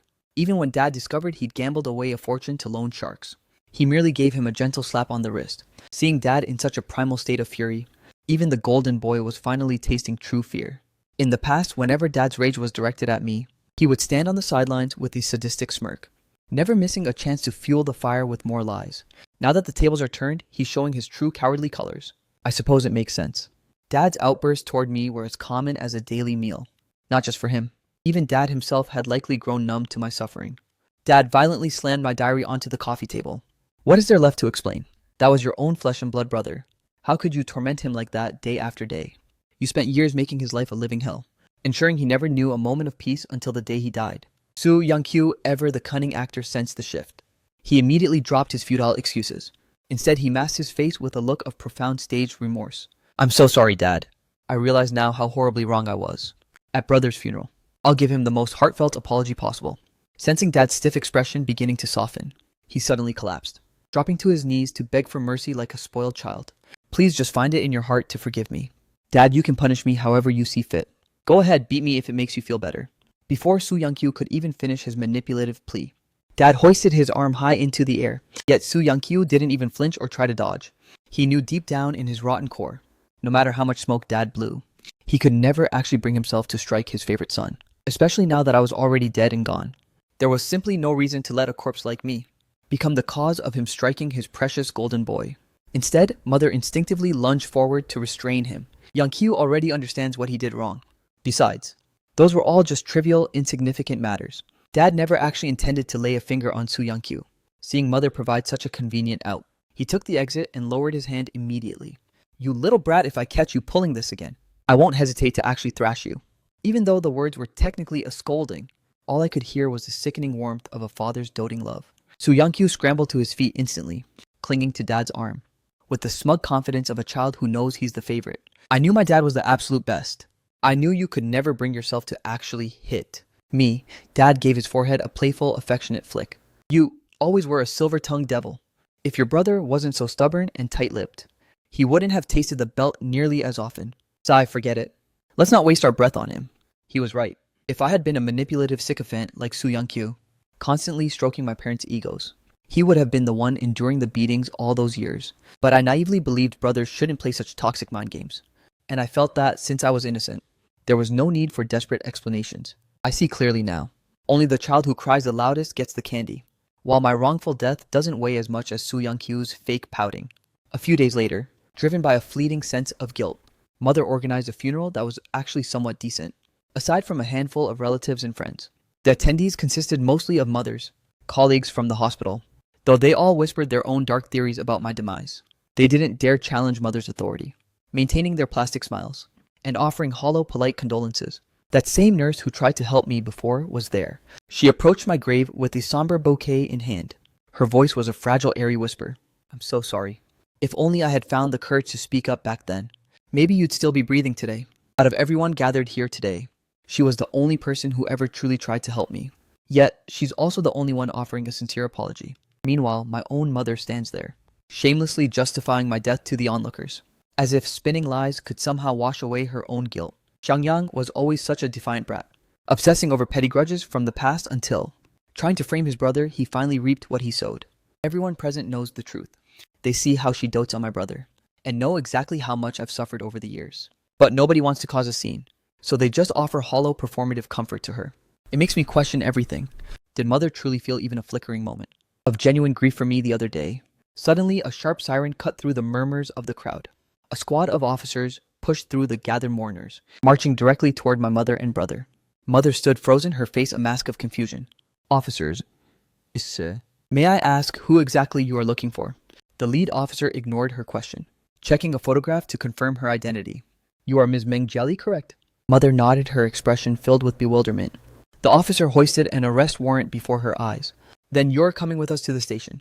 We've received a formal report alleging that you've abused your official authority, misappropriated public medical resources, and caused a wrongful death by delaying critical treatment." My brother lunged forward, shielding Mother with a scowl. "That's a bold-faced lie. My mother is a dedicated professional. There's no way she'd ever do something so heinous. You need actual evidence to make an arrest like this." He spun around, screaming at the crowd. "Who did it? Who's the rat that reported my mother?" The nurse, who had been standing in the corner, stepped forward, her voice trembling but firm. "It was me." Su Youngkyu snatched her by the collar, winding up a fist to smash it into her face. Fortunately, the police intercepted his arm before he could strike. But what truly left me in a state of shock was when Xia An, who had been comforting Mother, stood up. And me, Mother's eyes bulged in pure disbelief. She stared at her in utter disbelief. "Anan, what on earth are you raving about?" Jia Anan took her place beside the nurse, her eyes burning with localized fury as she glared at Mother. "Every single soul who ever tormented Xiangyang is going to face the judgment they deserve today." Su Youngkyu wrenched himself free from the officer's grip and lunged towards Xia Anan like a rabid animal. "Our family treated you like royalty. Why are you stabbing us in the back like this? Furthermore, you don't even work at the hospital. What right do you have to say my mother broke the law? This is nothing but a malicious frame-up." The auxiliary police immediately surged forward, pinning him face down against the cold ground. The lead officer raised his voice with a chilling authority. "I am warning you, sir. Maintain your composure immediately. We are operating strictly under the law, and if you persist, we will haul you away alongside her. If it's evidence you're demanding, we are more than happy to present it." The officer pulled out his phone, displaying page after page of Mother's systemic abuse of power and her illegal monopolization of medical resources over the years. But the most devastating blow was a screenshot of a chat log from the exact day Su Youngkyu and I were in the car crash. It clearly showed Mother's command to the hospital's work group. "QQ has been in an accident. Every doctor is to drop what they are doing immediately and assemble in QQ's ward for a full consultation." Next, the officer produced internal hospital surveillance footage, vividly replaying the moment I was left rotting alone in the OR, while every single doctor was summoned away from my side, with the evidence being as solid as iron. Mother's legs buckled beneath her as she collapsed toward the earth. Luckily, Su Youngkyu was fast enough to catch her before she hit. Just then, another officer whispered something urgently into the lead detective's ear. He pulled out a separate photograph, meticulously comparing the image to Su Youngkyu's face. His voice dropped to a grim, heavy tone. "Mr. Su Youngkyu, you are now a prime suspect in a case of premeditated murder. You're coming with us as well." The officer's declaration triggered a wave of chaotic murmurs. Everyone present was consumed by total confusion. Even my own spirit was left reeling in bewilderment. Regarding Mother's despicable crimes, the crowd already had a vague suspicion, but the sudden claim that Su Youngkyu was a murderer left everyone completely blindsided. So, only Su Youngkyu began to visibly lose his cool, bellowing with manic desperation. "You're all full of it. I've never committed such a heinous crime. You want to arrest me, fine, but I bet you don't have a shred of actual proof." Unexpectedly, Xia Anan, who was standing nearby, let a smug, triumphant smirk crawl across her face.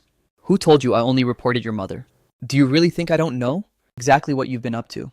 Don't think that playing the innocent, naive little brother will grant you immunity from the consequences. If you've committed the sin, you've definitely left a trail of blood behind." Restrained by the officers, Su Youngkyu howled like a cornered beast. "Xia An, How dare you betray me like this? You have no proof, just empty accusations. Without evidence. You and these lying cops will all pay a lethal price. Xiaoan crouched down directly in front of Su Yangqiu. First of all, I am your brother Su Xiangyang's girlfriend, not yours. I have never once been unfaithful to him. And did you seriously think that every time I visited your house, it was actually to spend time with you? A piece of human trash like you. Can't even compare to a fraction of your brother's worth. You didn't actually think I liked you, did you? Hearing Xiaoan's scathing declaration, it wasn't just Su Yangqiu who was stunned. Even I was left in utter disbelief. I shook my head in weary resignation. What a truly calculating, opportunistic woman. She betrayed me the moment she saw the family favoring him. And now that mother is about to be caught in the legal net, she's suddenly playing the role of the righteous saint. She's certainly trying to scrub herself clean of the mess. If I hadn't been a ghost watching this whole drama unfold, I might have actually been fooled by her elaborate pack of lies. I have no clue how she found out mother was being reported. But regardless of her twisted motives, I suppose she's managed to help me one last time. If it weren't for her tip-off, the police might not have investigated Su Yangqiu so swiftly, before Su Yangqiu could even process the situation. The officer calmly raised his phone once again. It was a recording from the apartment complex's garage. The surveillance footage vividly showed that just the day before the collision, Su Yangqiu was lurking suspiciously beside a car, vandalizing the brake pads inside. He was seen muttering, "Just drop dead already," under his breath. That vehicle was later confirmed to be Su Xiangyang's personal car. Su Yangqiu's face instantly drained of all color, turning deathly pale. What he never anticipated was that on that specific day, mother would insist he accompany me on the drive. He was forced by circumstance to board that very same death trap. The realization hit me like a physical blow.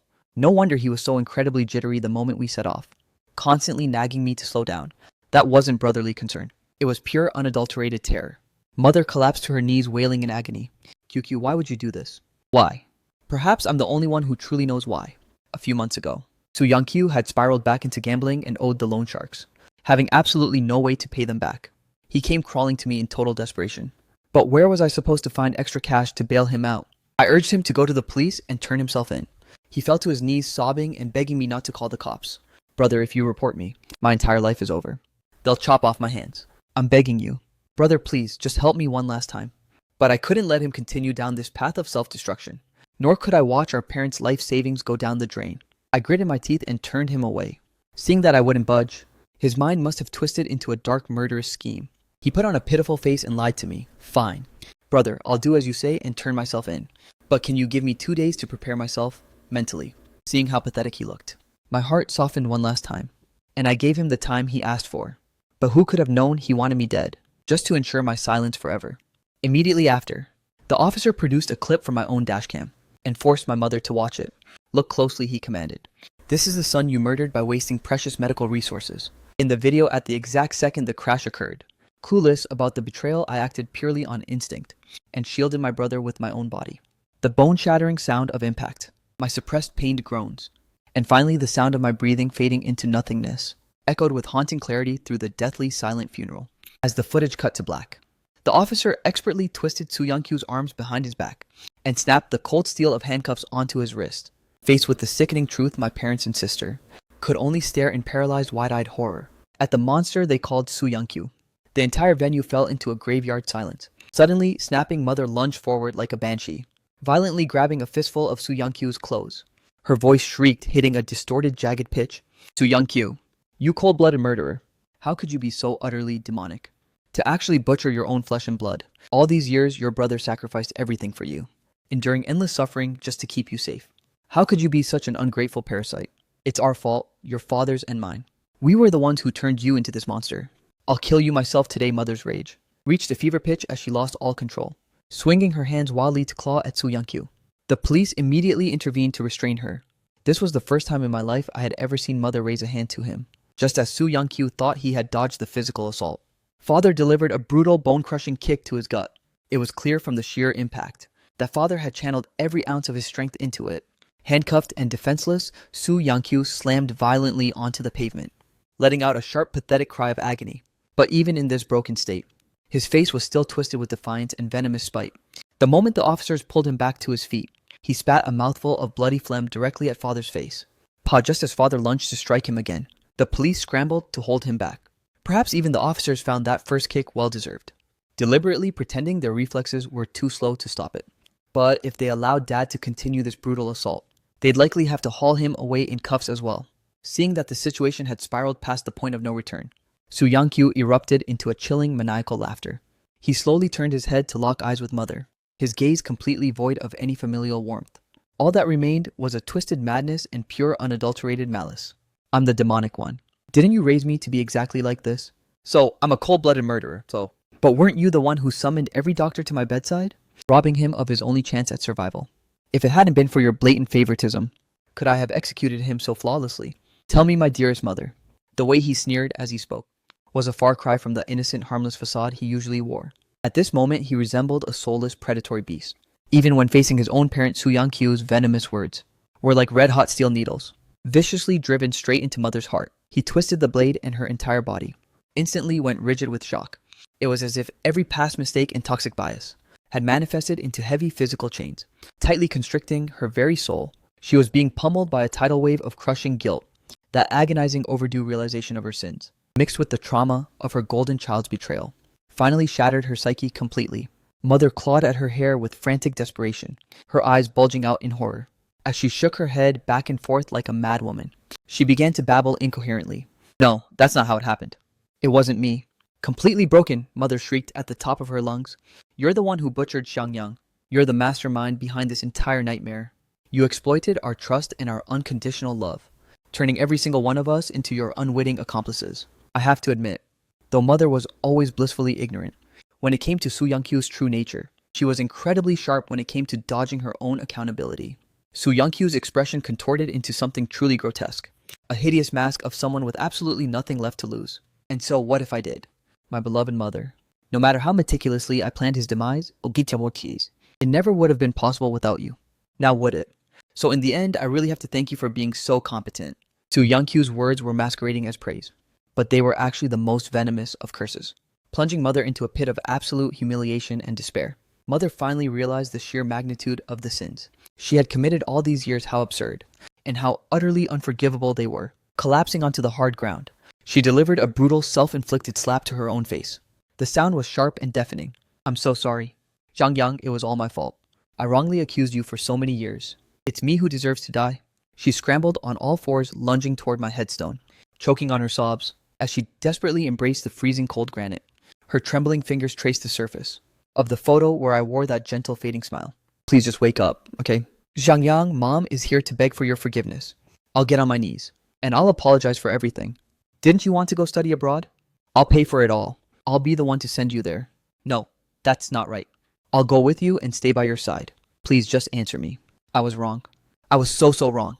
I instinctively tried to wipe the moisture from my eyes, only to realize that in this state, I'm incapable of shedding a single tear. Mom, I don't have those dreams anymore. If I could start my life all over again, the only thing I'd ask for is that you and your precious son stay as far away from me as possible. As she finished her lament, Mother began slamming her forehead violently against my grave. Each sickening thud was enough to make the heart stop. The police rushed forward to pull her away, but the damage was done on my forehead. In that black and white photo, a smear of fresh crimson blood remained, set against the backdrop of the gloomy overcast sky. That splash of red was blindingly bright. It was just as piercing as the sunlight that hit my face. The very first moment, Mother held me in her arms. If only my mother's apology had arrived a little sooner, perhaps I could have actually experienced a single spark of maternal warmth in this cruel world. But all of this has come far too late. The version of me that existed then is dead, and my heart has perished right along with it. No matter what hollow words they utter now, forgiveness is a bridge that has been burned forever. But Mother, I don't even harbor the energy to hate you anymore. I simply cannot make peace with the years of trauma I endured, nor can I ever accept the soul-crushing despair of knowing my own mother let me rot to death on that operating table. After the chaotic commotion finally settled, the police hauled away my mother and brother. Dad and sister were also taken into custody to cooperate with the ongoing investigation. The nurse who reported my mother approached my headstone, standing there in a heavy contemplative silence for a moment. Before departing, she whispered a single sentence. I found my courage this time.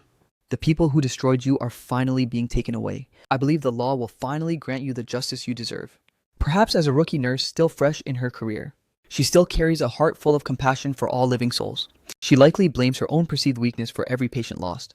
As I gazed at her, it was like staring at a reflection of my younger self, naive, kind-hearted, and new to the professional world.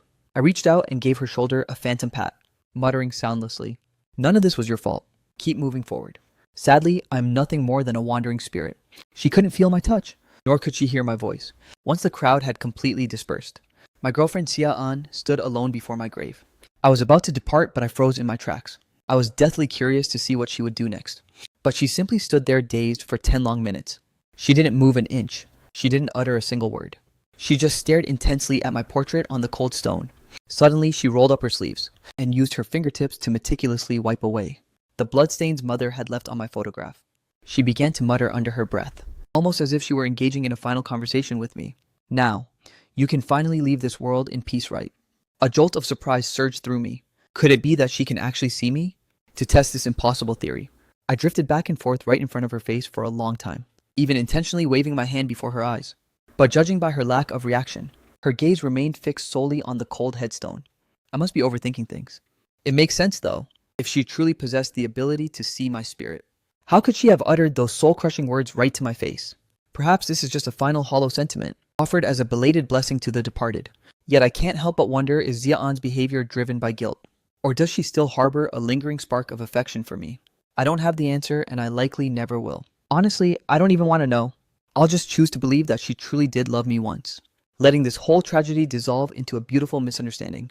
At the very least, it allows me to feel that this world wasn't entirely devoid of mercy. Half a month later, the final verdict of the trial was delivered. With irrefutable evidence of premeditated murder, and due to the sheer malice behind his actions, Soo Young-kyu was sentenced to death. Mother for her gross abuse of power resulting in death, and a long history of illegal malpractice received life in prison, stripped of all political rights for the rest of her days. Perhaps now that my vengeance is complete, my restless soul has finally achieved true freedom. No longer am I tethered to Mother's side like a shadow. I can now drift wherever my heart desires. My first stop was the death row wing where Soo Young-kyu is held, as a condemned prisoner of his caliber. He is confined alone in a dank subterranean cell. The pampered little prince, who once had the world at his feet, now looks like a pathetic broken shell of a man. During these final days awaiting execution, Soo Young-kyu is being consumed alive by the raw terror of death. The meager rations delivered by the guards daily remain untouched, scattered across the floor in fits of impotent rage. He has withered away into a skeletal figure, his eyes sunken deep into his skull, aging 20 years in a matter of weeks. Not a trace remains of the arrogant brat he used to be. In the past, my parents and sister would have been devastated, ready to move heaven and earth to appease his every whim. But now, not a single soul is willing to visit him. Father is too busy trying to save his own skin. Sister can't distance herself fast enough, and mother's love has curdled into a bone-deep hatred. I drifted into his cramped concrete cell, suspending myself silently in the stagnant air, watching him curled into a pathetic ball in the corner, clutching his head while trembling like a leaf. On the fateful day of his scheduled execution, I hovered high above the sterile execution grounds, watching like a cold, detached spectator at a play. The moment the gunshot shattered the silence, I saw his body convulse with a violent jolt, before slumping into a lifeless limp heap. Immediately after a faint and distorted specter clawed its way out of his corpse, looking exactly like I did when my time came.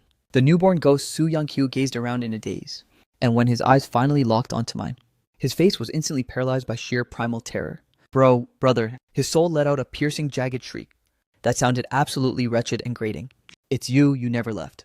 Stay away, don't you dare come any closer. He began wildly flailing his translucent arms, desperately trying to shove me away, only to have them pass uselessly through my form. Su Xiangyang, I'm sorry, I'm so sorry. I know I messed up. Please just don't kill me. I'm begging you, don't kill me. He babbled incoherently, wailing for a mercy he never gave, looking utterly pathetic and unsightly. The innocent little angel act he performed in life was now completely stripped away. I looked at him feeling nothing but a profound stillness, and even felt a dark urge to laugh. Kill you, I replied with a chillingly calm voice, as Spirit's words were unnecessary to communicate. Don't you see, you're already dead. Soo Young-kyu's head snapped down to the corpse on the ground, and he frantically began feeling his own face, then his chest, only to find his hands touching nothing but empty air. I'm actually dead. This is impossible. This has to be a nightmare, just a dream. He desperately refused to swallow the bitter reality, his spiritual form flickering and vibrating violently. I understood exactly what he was feeling right now. After all, when I first transitioned into a spirit, I was just as lost and utterly bewildered. Most of my memories were nothing but a blurry haze. But I had no intention of letting him drift away in such ignorant bliss. I drifted toward him, delivering each word with lethal, chilling clarity. Have you forgotten? Today is the day of your state-sanctioned execution. You committed murder. You slaughtered your own flesh and blood. Now the law has finished its judgment, but Soo-young-kyu clutched his head in agony, unleashing a blood-curdling, wretched scream. The torrent of his earthly sins and memories surged into his newborn spiritual consciousness like a violent tsunami. He snapped his head up, his eyes locking onto mine with a death stare, brimming with bloodshot veins, pure insanity, and raw terror. At last he realized with haunting lucidity that he was dead, and that he had reaped exactly what he sowed. He died a worthless, hollow death, completely abandoned by everyone who once loved him. He let out one final high-pitched shriek of bottomless regret, and his soul, like a punctured balloon, began to shudder and contort violently. Then with a faint hollow pop, he shattered right before my eyes, dissolving into mere specks of shimmering dust that vanished into the stagnant air. His soul was utterly obliterated, denied even the chance of reincarnation for all eternity. Watching the person who ruined me meet such a miserable end, the suffocating bitterness I'd carried for 20 long years seemed to finally evaporate into the wind. There was no surge of triumphant joy like I'd imagined, only a vast hollow and silent peace. Next, I visited the prison where Mother was being held. She was later transferred to the high-security psychiatric ward. Though she escaped the death penalty, she is doomed to spend the rest of her life behind these white walls and cold, unforgiving iron bars. Every single day in that ward, she endures a mother's most savage and relentless mental torture. Her sanity flickers like a dying candle. During her lucid moments, she sits motionless on her bed, staring out the window, with eyes that are nothing but empty voids. She incessantly mumbles my name under her breath, recounting fragmented stories from my childhood. But when she breaks, she weeps and laughs hysterically, running and screaming like a wounded animal. Occasionally, she'll lash out, assaulting any medical staff who dare draw near. Other times, she'll manically pummel her own head and chest with her bare fists. It takes several orderlies just to restrain her during those violent episodes. I simply watch her from the sidelines in total silence, day after agonizing day. I honestly don't know why I choose to remain in this place. Perhaps it's because I truly have nowhere else left to wander. Or maybe in the deepest, darkest corner of my soul, there's still a lingering attachment and morbid curiosity regarding the woman who was my mother. I wanted to witness what she would eventually become. But staring at this hollow shell, neither human nor ghost, my heart remains chillingly still without a single ripple of emotion. Only one recurring thought occasionally drifts through my mind. How absolutely pathetic. Later on, her condition seemed to stabilize into a permanent state of fixed delusional psychosis. Now she grabs the sleeve of anyone she encounters, speaking in a tone laced with a haunting mix of pride and pure fantasy. My son's name is Su Xiangyang, she'll say. He's incredibly gifted, you know? He got into the most prestigious university in the world. He's studying abroad right now, finishing up his doctorate. When he finally completes his studies and returns home, I'll make sure to bring him here to meet you. He's grown into such a tall, handsome man. He was always such a sensible child, the most filial son a mother could ask for. Sometimes the fog in her mind clears for a fleeting moment of lucidity. Whenever those moments strike, she falls into a terrifying, unnatural silence. She'll just huddle in the corner of her bed, staring blankly at her own trembling, withered hands, or gazing into the empty void, as massive, silent tears stream down her face. I can sense that those brief windows of sanity are far more torturous for her than the madness itself. Every irreparable sin, every ounce of debt owed to the child she betrayed and killed, has become an endless, agonizing execution of her soul. And so it went. I've lost track of how much time has slipped away. Even as a spirit, I've begun to feel a sense of profound weariness. Suddenly, a desperate urge to wander hit me. I wanted to see the world, the one I never had the chance to truly experience, before I was so abruptly ripped away from the living. But as I drift through the bustling, vibrant streets, weaving through the teeming crowds, and basking in the warm glow of the city lights, none of it has anything to do with me anymore. I'm nothing but a stray phantom wandering through the living world, completely out of place and utterly detached. Driven by some inexplicable impulse, I return to that house, the cold structure that never once offered me a shred of warmth. Perhaps because Mother and my brother were finally gone. The place had completely lost even the facade of a home, transformed into a freezing, dilapidated wasteland. My sister's filthy clothes were strewn everywhere. Leftover takeout containers rotted on the coffee table, and the kitchen sink held a mountain of unwashed dishes, releasing a faint, sickening stench of decay. Just as I was wondering why my sister Su Wan-ying, who usually worked far away, was still lingering in this dump instead of leaving, I heard the frantic, desperate sound of a phone call from her bedroom. The once glamorous and sharp-tongued Director Su, who used to rule her office with an iron fist, now spoke with a voice dripping with pathetic, lowly begging. "Mr. Zhang, Mr. Wang, please, I'm begging you for just one more chance. Those were my parents' crimes, not mine. I was completely in the dark about everything. I'm not like them at all, I swear. Those news reports are all sensationalized lies. Think about my years of dedication to the company. Please don't fire me, I'm begging you. I really need this job." Through my sister's tear-choked rambling, I managed to piece together the full picture. Our family scandal had been meticulously dissected by the media, igniting a massive social outcry and a storm of public fury. under the crushing weight of public pressure and internal audits. The company had already kicked her to the curb. Word is that mobs of angry netizens and activists had swarmed her office building, demanding justice against the accomplices of this toxic family. As an executive whose image was deeply tied to the brand, the company had no choice but to cut her loose to save themselves. The name Su Wan-ying is now radioactive in the industry. Every resume she sent out vanished into a black hole, as no firm dared to hire someone who represented such a massive PR nightmare. Driven to a dead end, my sister could only dial numbers over and over again, pleading with former bosses and colleagues, only to be met with cold rejections or immediate hang-ups. Deep down, she probably knew that this desperate clinging was utterly futile, except other than this pathetic grasping at straws. She realized she had absolutely no other path left to take. The moment the call disconnected, my sister collapsed onto her disheveled bed, staring blankly at the ceiling with hollow eyes, her face a mask of soul-crushing numbness. Perhaps now she doesn't even know where to direct her resentment. But far more wretched than my sister is my father. The once mighty chairman of a listed company who ruled the boardroom is now completely and utterly broken, trapped inside this luxury villa that has slowly become his cage. Ever since our family's dirty laundry was aired to the world, the company's stock price began a relentless vertical nosedive that spiraled out of anyone's control. The other directors and shareholders channeled their fury and financial loss directly toward him, pinning every cent of the blame on his chest. They cursed him for his failure to govern his own household, which ultimately brought the entire empire to its knees. Unable to face the fallout, my father chose the coward's escape. He stopped showing his face at the office, locking himself away in his room all day, with nothing but liquor bottles for company.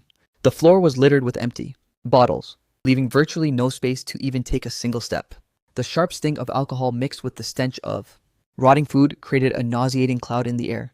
But those corporate sharks seeking liquidated damages, and the journalists desperate to squeeze out the last drop of news, weren't about to let him off the hook so easily. They swarmed the villa gates day and night, manically ringing the doorbell, hammering on the massive doors, and shouting insults at the top of their lungs. Driven to madness, my father smashed everything within reach, including his own smartphone. But this only served to make the nightmare worse. By unilaterally cutting off all contact, he incited even more rage from the mob. Groups of netizens seeking justice for me even organized to splash eye-searing red paint all over his front door, scrawling "murderer" in jagged bold letters, alongside labels like "bias-driven father," and other vile curses wishing for his painful demise. My once dignified and authoritative father had never experienced such street-level humiliation and siege. In fits of blind rage, he had thrown the doors open several times, bellowing at the crowd like a maniac with bloodshot eyes, screaming for them to get the hell out. He even spiraled out of control, threatening to slaughter them all. But that only bought him a fleeting moment of silence, before a more violent wave of insults and flashing cameras erupted. Pushed to the brink, father considered ending it all once and for all. But the house was so tightly besieged by the mob that he couldn't even find a gap to sneak onto the rooftop. So day after agonizing day, he existed in a haze of alcohol, amidst the relentless harassment from the outside world. It was a life of eternal darkness, a fate far more agonizing than death itself.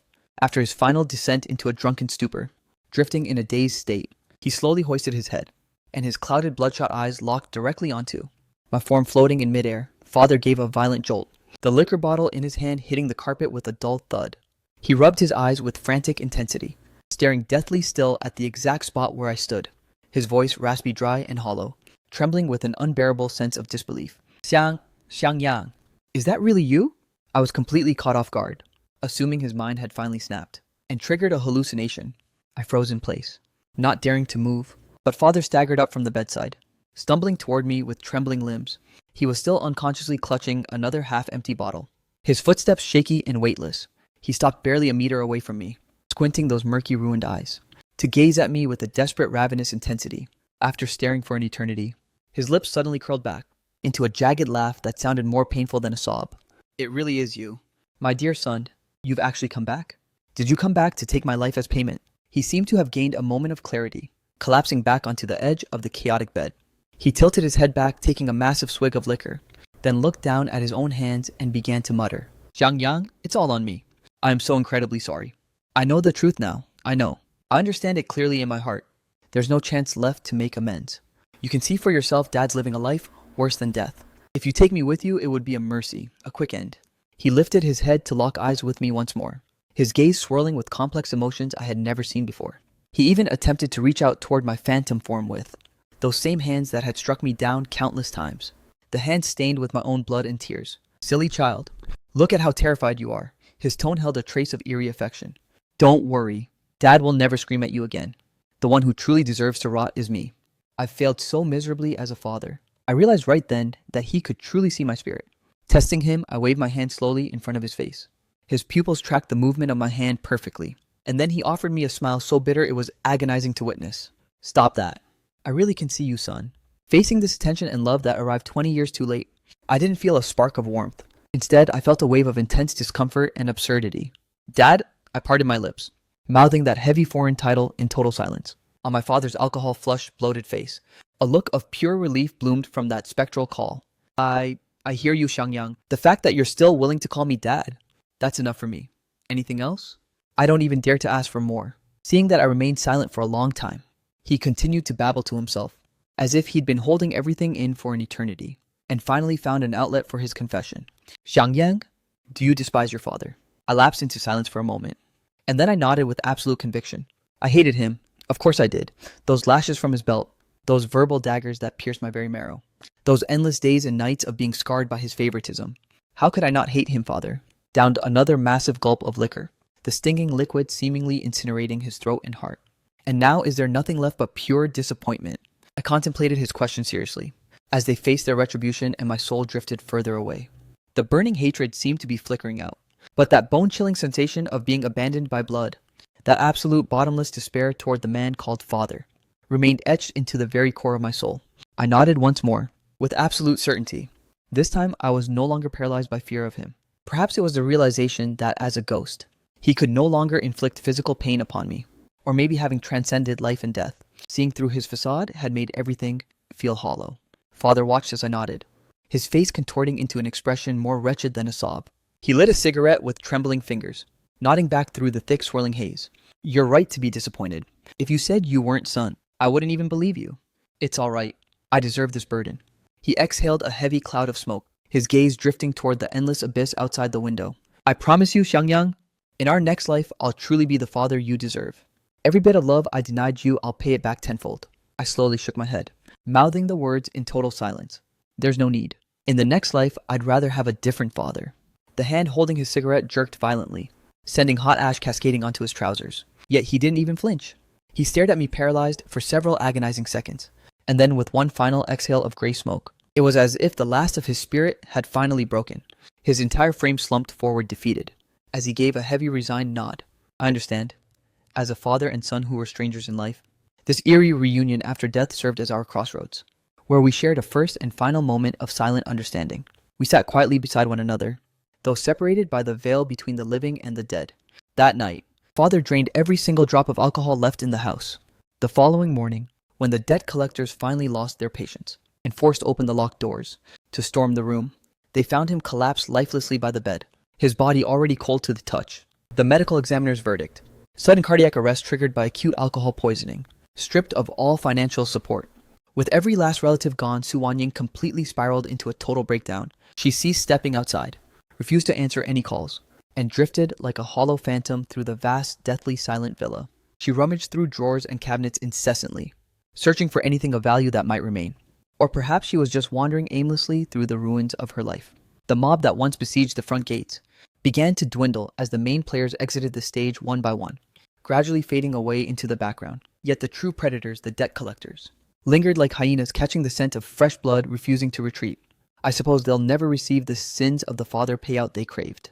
Not long after, in the dead of a silent, pitch-black night, Su Wanying swallowed an entire bottle of expired sleeping pills she had scavenged from somewhere. Her passing was eerily quiet, leaving behind not a single word or note. It wasn't until several days later that the people outside noticed a nauseating stench seeping from the cracks of the door. When the police finally breached the entrance, her body had already succumbed to a state of advanced decay. Word from the cleanup crew was that in her final moments, her eyes were fixed toward the doorway, with one hand reaching slightly forward, as if trying to grasp at something just out of reach. Or perhaps she was waiting in vain for a salvation that would never come. I stood by her frozen bedside gazing at her for an eternity. She rarely ever laid a hand on me personally, but every time Su Yangqiu framed me and our parents lashed out, she was the bystander, the accomplice who watched me with eyes full of cold indifference and disgust. Occasionally, she'd even toss in a few biting remarks, just to seal my fate and prove my guilt. Watching her meet such a lonely, desperate end, the final, pathetic thread of connection I felt toward this family seemed to dissolve into the thick, suffocating air of death. and vanished into nothingness, before my consciousness completely fades from this physical realm. I made one final trip to the psychiatric hospital. Mother was still sitting motionlessly in her high-security ward, clad in those wretched blue and white striped hospital scrubs, her back turned to the door. She was staring at a tiny patch of sky carved into pieces by iron bars.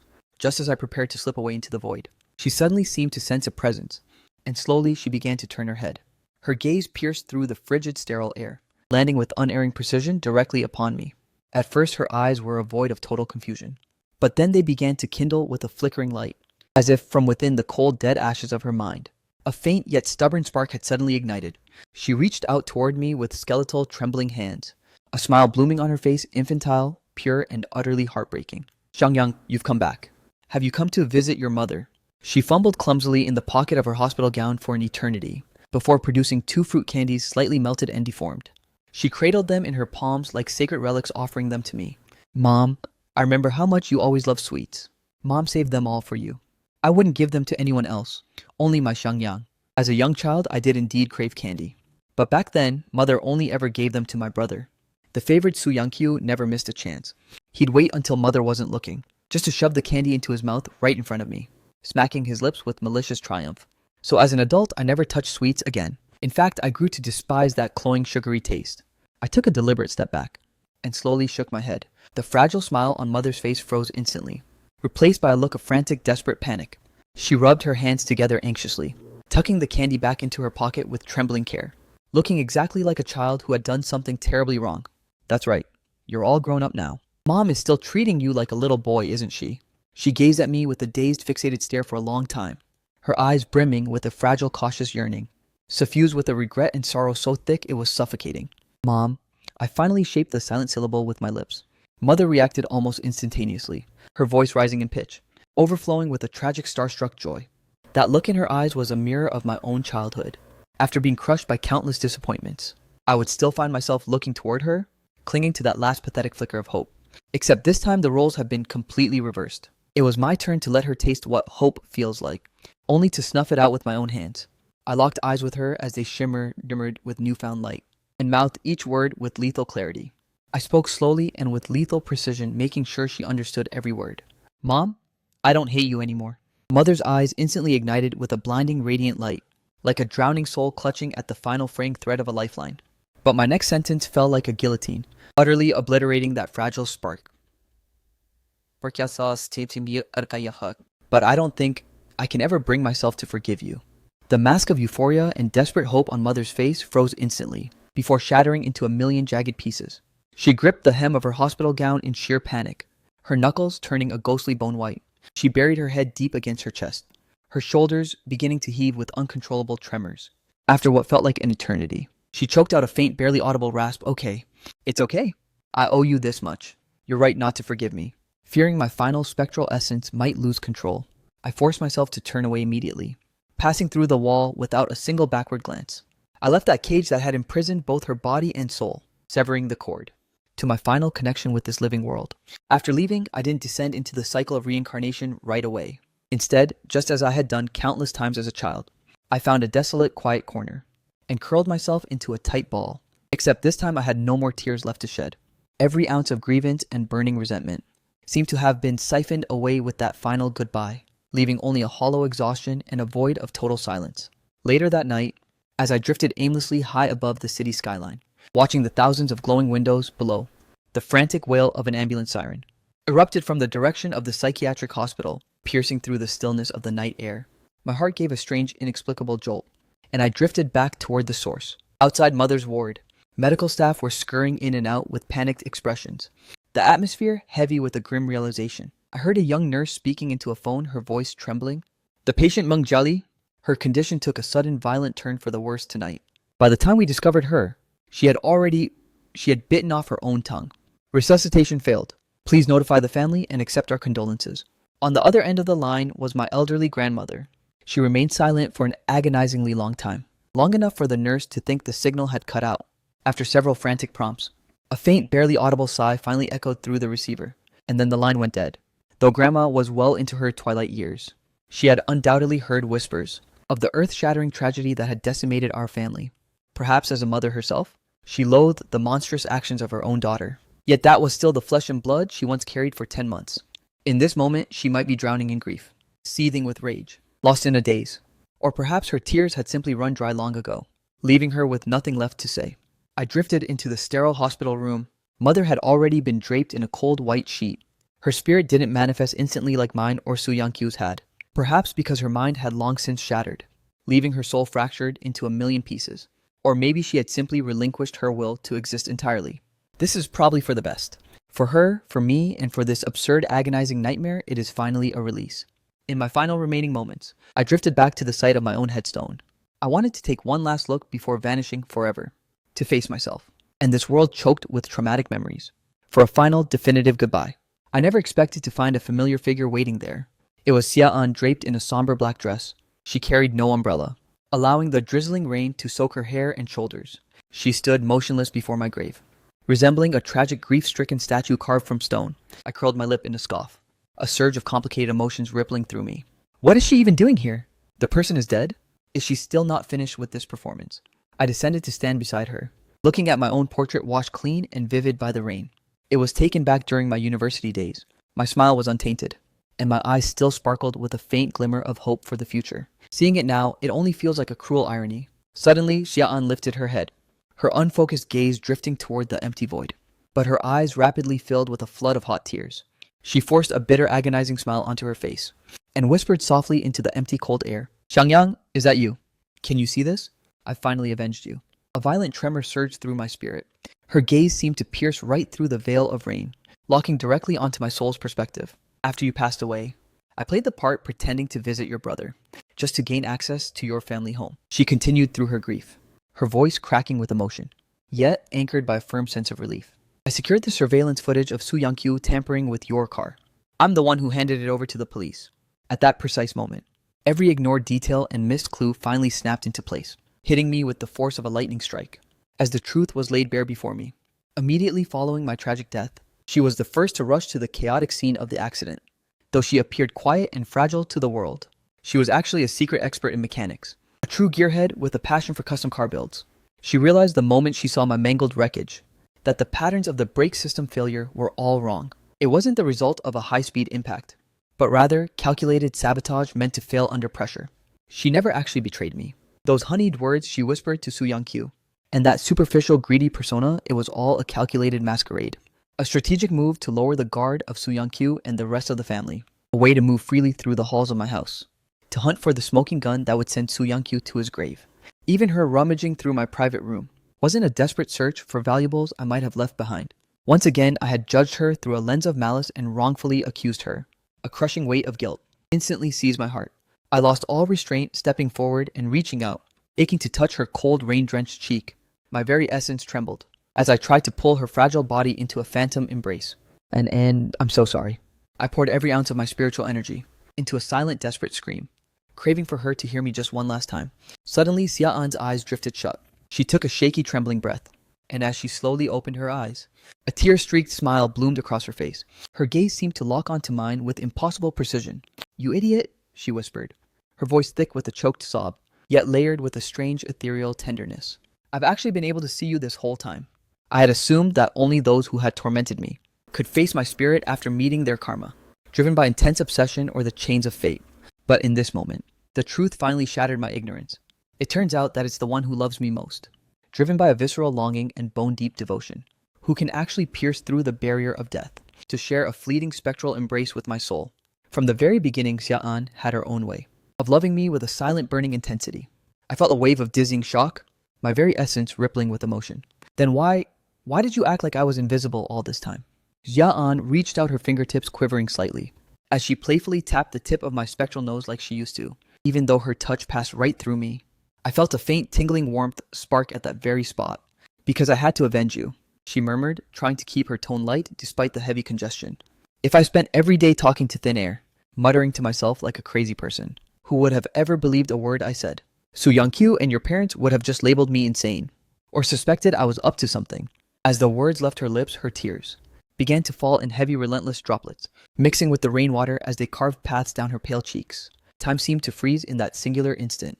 A massive surging torrent of warm memories, triggered by that familiar, nostalgic tap on the nose, crashed through the barriers of time and space, slamming with full force into the depths of my soul. The flashback dragged me back to a summer evening 2 years ago, shortly after we had first made our relationship official. That was the first time I summoned the courage to tear open my scars and expose my blood-soaked past to her, recounting the story of the suffocating tragic family I called my own. My biased, cold-hearted mother, my violent, explosive father, and my brother, the golden child who could do no wrong. After hearing it all, he lapsed into a heavy silence for what felt like an eternity, long enough for the setting sun to stretch our shadows into long, thin lines. It lasted so long that I feared he had finally seen the true burdensome nature of my soul, and was mentally calculating the most graceful way to dump me, just as my heart began to sink into the abyss. And I prepared to utter the words to end it all myself. He suddenly reached out his hand, and gently, playfully tapped the tip of my nose with his finger. "What's going on in that head of yours?" "You idiot!" He gazed at me with eyes shimmering like jewels, and within them, I saw the warm glow of the sunset and my own reflection. "Don't you have me now? From this moment on, you'll never have to walk alone again. An will always stand by your side, no questions asked." At the time, I dismissed it as mere pillow talk between lovers. Nothing more than a naive promise from someone who hadn't seen the world. I never imagined she would spend 3 whole years, even spanning across the veil of my death, proving that vow through the most dangerous means possible. She was a woman of her word, eventually. That gesture became our secret wordless code. Whenever I was spiraling into darkness, smothered by the toxic shadows of my family, she would tap my nose just like that, as if she could literally flick away all my agonizing worries. And every single time she did, the clouds in my world would part and the sun would shine through. An watched my stunned, dazed expression, seemingly knowing that I was lost in the echoes of our past. The corners of her mouth twitched into a phantom smile, yet her tears began to fall even more violently. She reached out, making a gesture as if to hold my hand, and miraculously, I actually felt my hand, being enveloped by a warm, unwavering power. The temperature was different from her once cool palms. This was a searing heat radiating from the very depths of her soul. The sheer reality of the touch yanked me back from the turbulent memories. And she sniffled, her voice dropping to a vulnerable whisper, dripping with lingering trauma and raw grievance. I was terrified that if I spoke up, if I looked at you and acknowledged your presence, you'd feel like your business here was finished. And then you'd leave me forever. I just couldn't let go.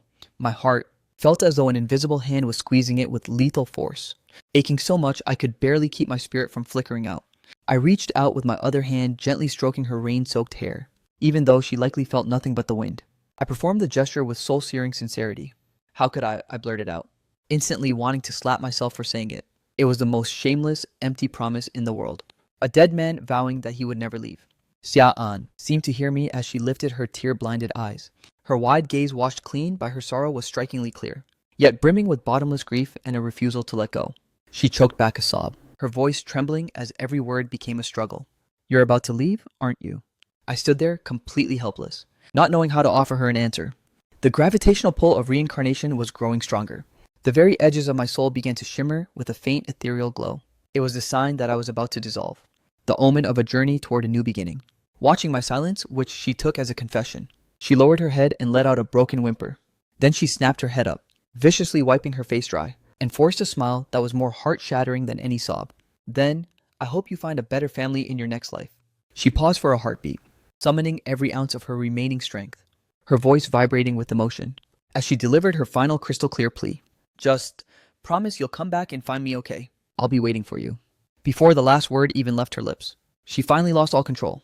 It was as if her facade of strength had completely shattered. She lunged forward, flinging her arms wide, to pull the void into a crushing, desperate embrace. Though she held only the freezing air and a cold stone slab, I felt myself falling into a warmth more radiant than the sun. I couldn't hold back anymore. Using the last of my fading energy, I threw my arms around her. I whispered into her ear, my very last trace of existence in this world, and my only truly complete vow. "I'm sorry, Aunt Anne. I can't be your husband in this lifetime. But if there is a next life, I swear I'll find you so much sooner. I will marry you with all the honor and glory you deserve." Xiaoan seemed to sense something in the shifting air. She released her hold and took a deliberate step back, pulling up the sleeve of her left arm. As the rain washed over her skin, a fresh, slightly swollen tattoo on her pale forearm became visible. It was a minimalist line art of the photo we loved most, our simple red background ID photo. 2 heads leaning against each other in perfect intimacy. She sobbed yet smiled, hoisting her arm for me to see. "It's okay. Su Xiangyang. See, I've already married you once. I'll be waiting for you in the next life, waiting for you to come and take me home." With every lingering regret finally settled, and every tragic ending witnessed, having felt one last spark of unconditional love. I felt my body becoming weightless, as if I were dissolving into the mist of this fine rain. My consciousness began to scatter beyond my control, as the silent gateway to reincarnation opened above me, radiating a soft, majestic light. Xiao was drowning in tears. Yet she waved at me with desperate intensity, screaming with all her might, "Su Xiangyang, you must be happy in the next life." Her voice was swallowed by the wind and rain growing distant. Even if we never cross paths again, it's fine, just as long as you can find happiness. Before my soul completely merged into that blinding light, I turned for one last glimpse of that lonely yet steadfast figure in the rain. One last look at this world that held both my agony and fleeting warmth. Then I turned my head back, facing the warm beckoning glow, and let out a calm, liberated smile, as if declaring to the world and to myself, the end of this life is perhaps not a finality, but the beginning of a different journey, and a start filled with newfound hope.